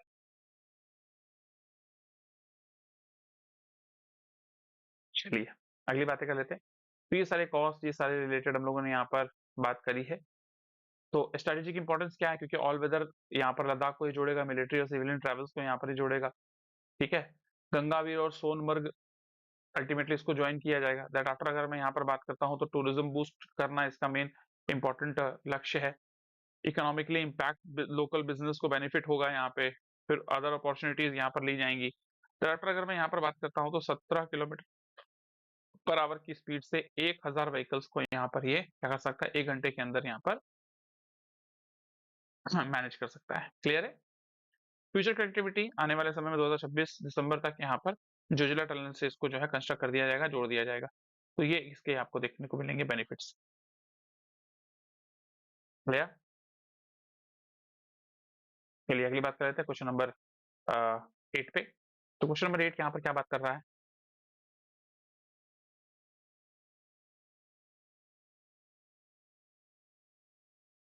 जल्दी इसको कवर करते हैं।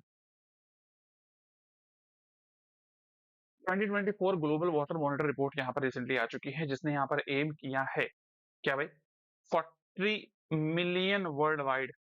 ठीक है, अलार्मिंग ट्रेंड यहाँ पर दिए हैं, इम्पैक्ट क्लाइमेट चेंज की वजह से यहाँ पर अलार्मिंग ट्रेंड देखने को मिल रहे हैं ग्लोबल वाटर साइकिल के अंदर। कैटास्ट्रॉफी वाटर रिलेटेड डिजास्टर्स यहाँ पर आपको देखने को मिलते हैं। सीवियर ह्यूमैनिटेरियन इकोनॉमिक कॉन्सिक्वेंसेस 2024 में अगर देखोगे तो वाटर रिलेटेड डिजास्टर्स जो हुए हैं, ठीक है, चाहे वो फ्लड हो, फ्लैश फ्लड्स हो, ठीक है, ड्रॉट्स हो, ये सारी चीजें आपको 40 मिलियन पीपल के थ्रू यहाँ पर देखने को मिलती है, जो कि इससे 40 मिलियन पीपल वर्ल्ड वाइड जो है अफेक्ट होते हुए दिखे हैं। क्लियर है? फैटिलिटीज 8,700 फैटिलिटीज हुई है, डेथ हुई है। एक्सपेक्ट किया जा रहा है यहाँ पर कि भाई इकोनॉमिक लॉसेस जो है वो 550 मिलियन 550 मिलियन यूएस डॉलर के आपको देखने को मिले। इस क्यों हुआ है? क्योंकि ऑब्वियसली बात है, हम 1.5 डिग्री सेंटीग्रेड पर हम यहाँ प्री इंडस्ट्रियल लेवल को क्रॉस कर चुके हैं, और heat year hottest year 111 countries ने इस साल जो है फील किया है। I hope this must be clear. इस तरीके से ये आपको 2024 देखने को मिल रहा है। एटमॉस्फेरिक रिकॉर्ड किया गया वाटर वेपर सबसे ज्यादा वेपराइजेशन हुआ है वाटर का। क्लियर है? इम्पैक्ट 40,000 लोगों 40 अगर बात कर लो मिलियन पीपल को यहाँ पर इफेक्ट देखने को मिला है, इतने लॉसेज हुए हैं यहाँ पे। ठीक है, ये सारी बातें हम लोग अभी वाटर साइकिल से। वाटर साइकिल एक्चुअली होती क्या है आपको पता है भैया? एक बेसिक है कि इवेपोरेशन और प्रेसिपिटेशन से क्या होता है कि जो ओशन का पानी होता है वो प्रेसिपिटेट होते हुए ऊपर जाता है, मतलब इवेपोरेट होते हुए ऊपर जाता है, धीरे धीरे वो अल्टीमेटली क्लाउड्स में कन्वर्ट हो जाता है। ठीक है, वो क्लाउड्स और आसपास आते हुए क्या होते हैं भैया, वो कहीं ना कहीं प्रेसिपिटेट हो जाते हैं, बरस जाते हैं। समझ में आया? जब वो बरस जाते हैं तो वो अल्टीमेटली सॉइल पे गिरते हैं, कहीं डैम में गिरते हैं तो रिजर्वायर बना के स्टोर कर लिए जाते हैं, या फिर प्लांट में गिरते हैं, तो यहाँ पर अल्टीमेटली ये वाटर क्या होता है, इस तरीके से आता है। अब इन्हीं के थ्रू क्या होता है, ये वाटर सॉइल के थ्रू होता हुआ एक्विफर्स तक पहुंचता है। कहाँ पर पहुंचता है? एक्विफर्स तक हम लोग यूज कर लेते हैं उसको।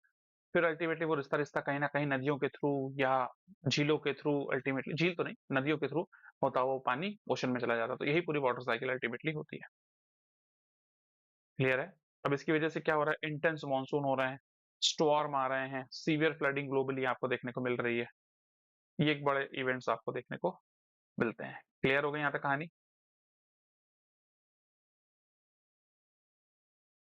ठीक है, I hope this must be clear.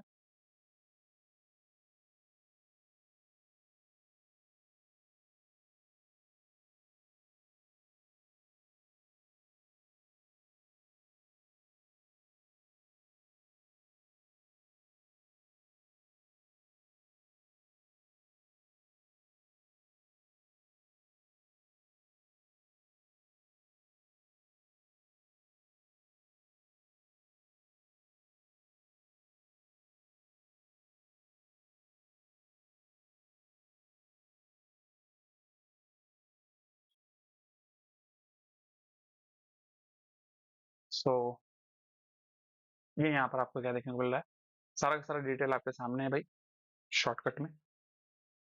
कितना डिजास्टर आपको देखने को मिल रहा है, उसके बाद में कितने मिलियन यूएस डॉलर का लॉस यहाँ पर देखने को मिल रहा है।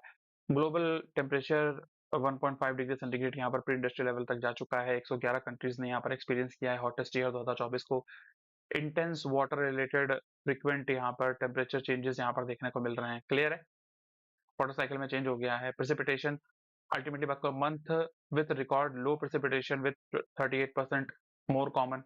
मतलब मंथली जो है, जो वर्षा होती थी पहले, वो कम हो गई है, लेकिन 24 घंटे में जो वर्षा होती है वो ज़्यादा बढ़ गई है। 24 घंटे में वर्षा होने का मतलब क्या है? Flash flood. एक छोटे से एरिया में, छोटा-सा एरिया हो या बड़ा सा एरिया कोई भी हो, एक पर्टिकुलर अमाउंट से ज़्यादा जब वर्षा हो जाती है, तो उसको होल्ड करने के लिए उतने चैनल्स नहीं है।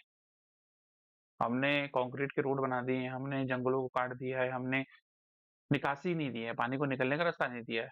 अल्टीमेटली यही इफ़ेक्ट्स देखने को मिलते हैं आपको कि वो फ्लैश फ्लड के रूप में आते हैं और पूरा का पूरा एरिया को ध्वस्त करते हुए निकल जाते हैं। समझ में आया?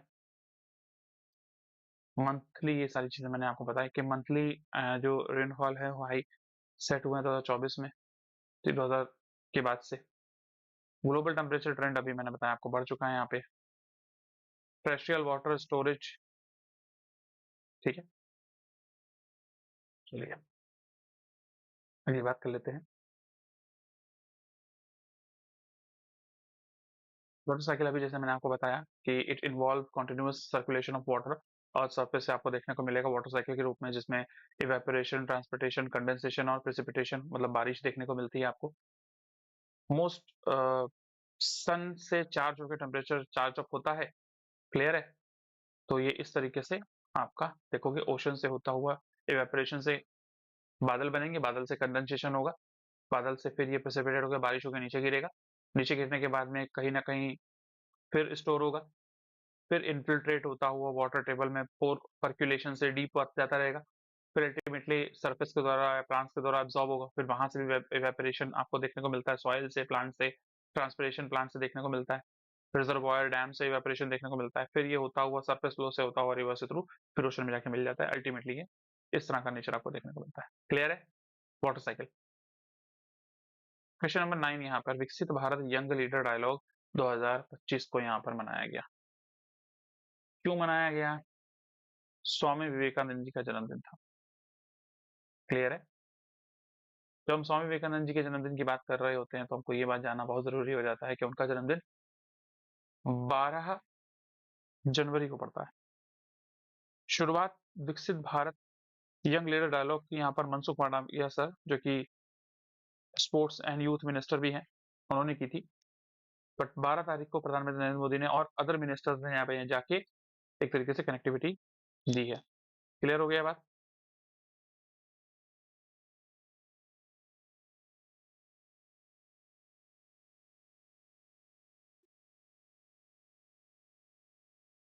आई hope this must be clear. तो भारत मंडपम में 10 तारीख से 12 तारीख के बीच में यहाँ पर विकसित भारत यंग लीडर डायलॉग 2025 यहाँ पर minister department of youth affairs के द्वारा लीडरशिप में यहाँ पर शुरू किया गया under the leadership of Mansukh Mandaviya.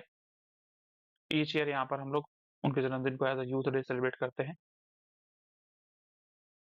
या क्योंकि उनका ग्लोबल इन्फ्लुएंस ये था कि 1893 में 1893 में उन्होंने 1893 में शिकागो में उन्होंने वर्ल्ड पार्लियामेंट फॉर रिलीजन पे स्पीच दी थी, my brother and sisters. Kolkata में 1963 में उनका जन्म हुआ था। 1863, ठीक है? 1863 में उनका कोलकाता में जन्म हुआ था उनका, शिकागो में स्पीच बड़ी फेमस हुई थी। डीप रूटेड वैदिक फिलॉसफी और स्पिरिचुअलिटी को यहाँ पर वो उन्होंने देखा। उसके अलावा अगर बात करोगे तो 1897 में, क्लियर है, 4 साल बाद भारत में उन्होंने राम कृष्ण मिशन की यहाँ पर शुरुआत करी थी। रामकृष्ण मिशन की यहाँ पर शुरुआत करी थी। और अगर आप यूथ डे की बात कर लीजिए तो 1984 से हम भारत में यहाँ पर क्या सेलिब्रेट कर रहे हैं? यस, 1984 से यहाँ पर हम लोग नेशनल यूथ डे सेलिब्रेट कर रहे हैं। क्लियर हो गया यहाँ तक? चलिए इस बार की थीम क्या है यहाँ पर होने वाली है? विकसित भारत डेवलप नेशन बनाना है 1947 तक, ये तो बात है ही भैया। Technology, sustainability, women empowerment, manufacturing, agriculture. Clear? इस बार की ये थीम होने वाली है। 300 से ज्यादा लोगों ने यहाँ पर पार्टिसिपेट किया है, 30 लाख एप्लीकेशंस आए थे और प्राइम मिनिस्टर की स्पीच पार्टिसिपेशन जो हुआ है वो 12 तारीख को हुआ है, 10 तारीख को इस इवेंट की शुरुआत हुई थी। और गोल क्या है? Empower youth for nation building theme क्या है? Technology, sustainability, women empowerment, manufacturing and agriculture. I hope this must be clear. यहाँ पर ये प्रधानमंत्री जी द्वारा जो ट्वीट किया गया था उसको भी मैं यहाँ पर लेके आया हूँ आपके सामने, ठीक है, by that day 12 of January. Clear. इसके अलावा ये लेख आया था मनसुख मंडाविया जी का, विकसित भारत के लिए बिल्ड करने के लिए, द विकसित भारत यंग लीडर डायलॉग 2025 है, जो कि सिर्फ एक डायलॉग नहीं है, यहाँ पर बोला है विकसित भारत के लिए एक एम है, एक एक्शनेबल आइडियाज यहाँ पर देखे जा रहे हैं। I hope this must be clear. ये इंपॉर्टेंट बातें यहाँ पर मनसुख मंडाविया जो कि हमारे यहाँ पर यूथ एंड स्पोर्ट्स मिनिस्टर हैं, उनके द्वारा यहाँ पर करी गई है। I hope this must be clear. चलिए, इत्मीनान से इसको आप पढ़ सकते हैं। अगले क्वेश्चन पे चलते हैं। यहाँ पर हिम कवच मल्टी लेयर क्लोथिंग सिस्टम यहाँ पर डीआरडीओ के द्वारा लॉन्च किया गया। किसके द्वारा लॉन्च किया गया? डीआरडीओ के द्वारा लॉन्च किया गया। Defence research and development organisation, DRDO.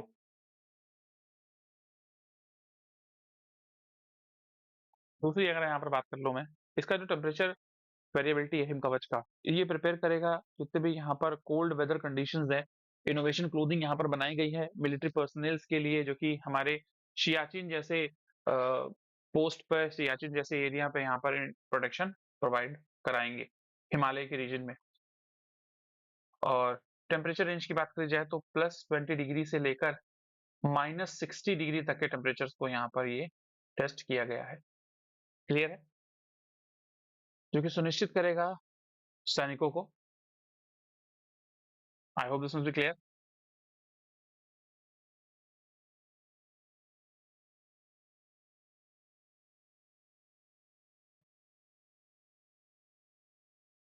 चलिए अगली बात कर लेते हैं।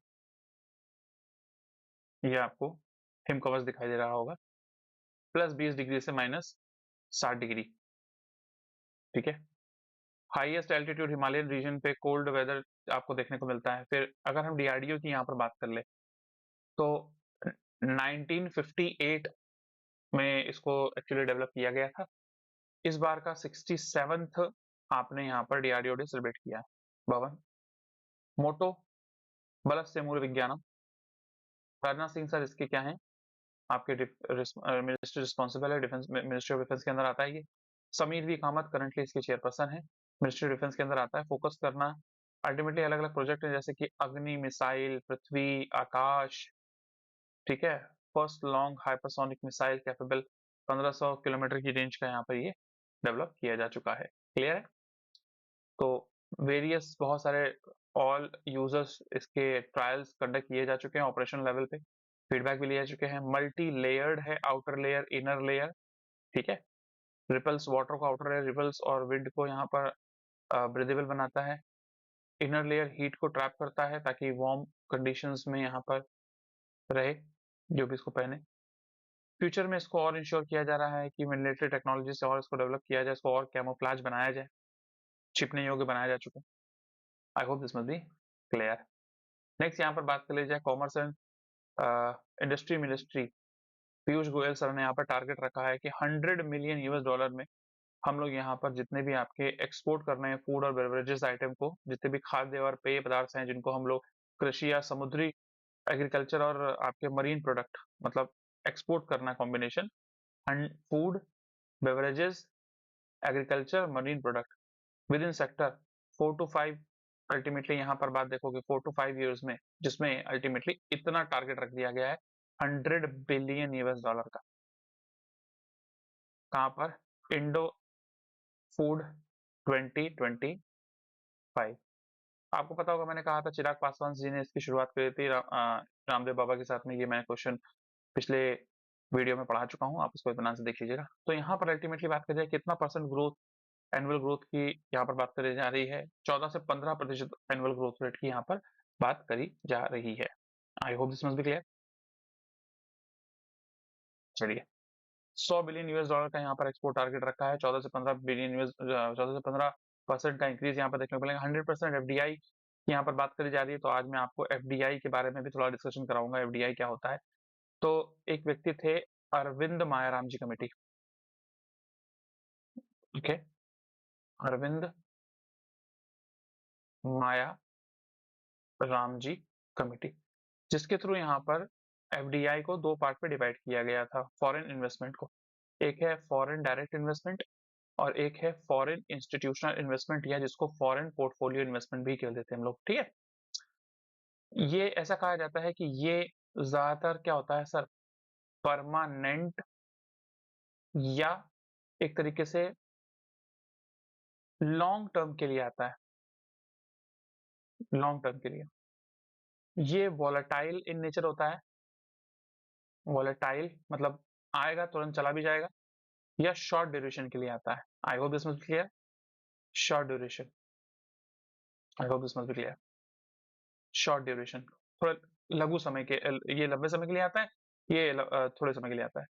ये एक्चुअली क्या है भाई, ये इंफ्रास्ट्रक्चर डेवलपमेंट लाता है। इंफ्रास्ट्रक्चर डेवलपमेंट किएगा, मतलब बाहर से कोई फॉरेन इन्वेस्टर आया इंडिया में, कोई मान लीजिए रोड बननी है, टनल बननी है, रेलवेज मान लीजिए बुलेट ट्रेन आ रही है, तो उसमें एफडीआई कौन लेके आ रहा है? जापान लेके आ रहा है। समझ में आया? ठीक है, न्यूक्लियर फैसिलिटी बननी है तो ऑब्वियस सी बात है यहाँ पर अमेरिका या फ्रांस जैसी कंपनियां भारत आती हैं एफडीआई में। क्लियर है? ये ज्यादातर जो है शेयर मार्केट में, या जिसको आप लोग बोलते हैं कैपिटल मार्केट में आता है, इसीलिए बड़ा वॉलेटाइल इन नेचर होता है। जैसे ही मार्केट में किसी तरह की खबर आती है कि भाई प्रॉब्लम है, जितने भी एफआईआई वाले होते हैं, एफपीआई वाले होते हैं, जो फॉरेन पोर्टफोलियो इन्वेस्टमेंट करते हैं, वो पैसा लेके उड़ जाते हैं। भारत में काफी हद तक यहाँ पर डाउनग्रेड देखने को मिलता है एनएससी और बीएससी, सेंसेक्स और निफ्टी में। क्लियर है? उसके अलावा कहा जो भी इन्वेस्टमेंट का होगा ये 10% से हमेशा ज्यादा होगा। ठीक है, जितने भी अमाउंट इन्वेस्टमेंट किया जाएगा उसका 10% से ज्यादा ही हमेशा ये कंक्लूड होगा, इसको तभी माना जाएगा। और ये हमेशा 10% से कम होगा। ये क्राइटेरिया डिक्लेयर किया गया था by the Arvind Mayaram ji committee के द्वारा। I hope this must be clear. ये मैंने आपको एफडीआई के बारे में बता दिया यहाँ पे। तो अब एफडीआई की अगर हम लोग बात करते हैं, तो एफडीआई क्या है? एक इन्वेस्टमेंट है जो किसी कंट्री से दूसरी कंट्री से इंडियन अदर कंट्री में आता है। अगर इंडिया में आ रहा है तो इंडिया के अंदर आ रहा है। इंडिया में बहुत सारे कंट्रीज में, बाहर भी इंडिया क्या करता है? एफडीआई इन्वेस्ट करता है। क्लियर है? जैसे अमेरिका है, अमेरिका वैसे सिंगापुर के थ्रू एफडीआई लेके आता है, या फिर अमेरिका को डायरेक्टली यहाँ पर आपको फॉरेन डायरेक्ट इन्वेस्टमेंट लेके आता है। समझ में आया? इंडिया में बहुत सारे, जैसे कि आपके आपके साउथ अफ्रीकन कंट्रीज हैं, या फिर आप चाबहार पोर्ट की बात कर लीजिए, वहाँ इंडिया इन्वेस्ट कर रहा है, तो इंडिया भी वहां पर इन्वेस्ट करता है।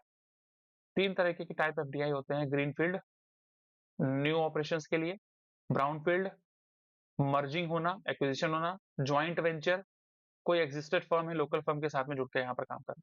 क्लियर है? रूट दो ही होते हैं, ऑटोमेटिक रूट और गवर्नमेंट रूट। ठीक है, रेगुलेटरी एजेंसी कौन सी है? डीपीआईआईटी। इंडिया के अंदर फेमा के तहत काम करते हुए स्पेशल गाइडलाइंस बनाई हुई है डीपीआईआईटी के through.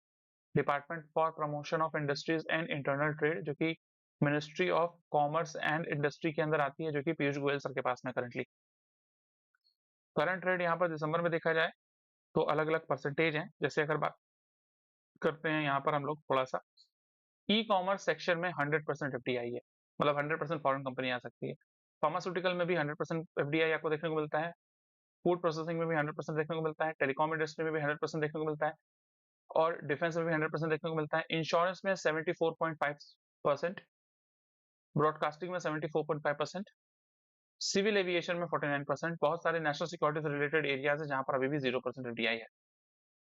I hope this must be clear. दो तरह के रेगुलेशन है, एक तो फॉरेन सॉरी एफ फेमा, ठीक है, एक होता है फेरा, एक होता है फेमा।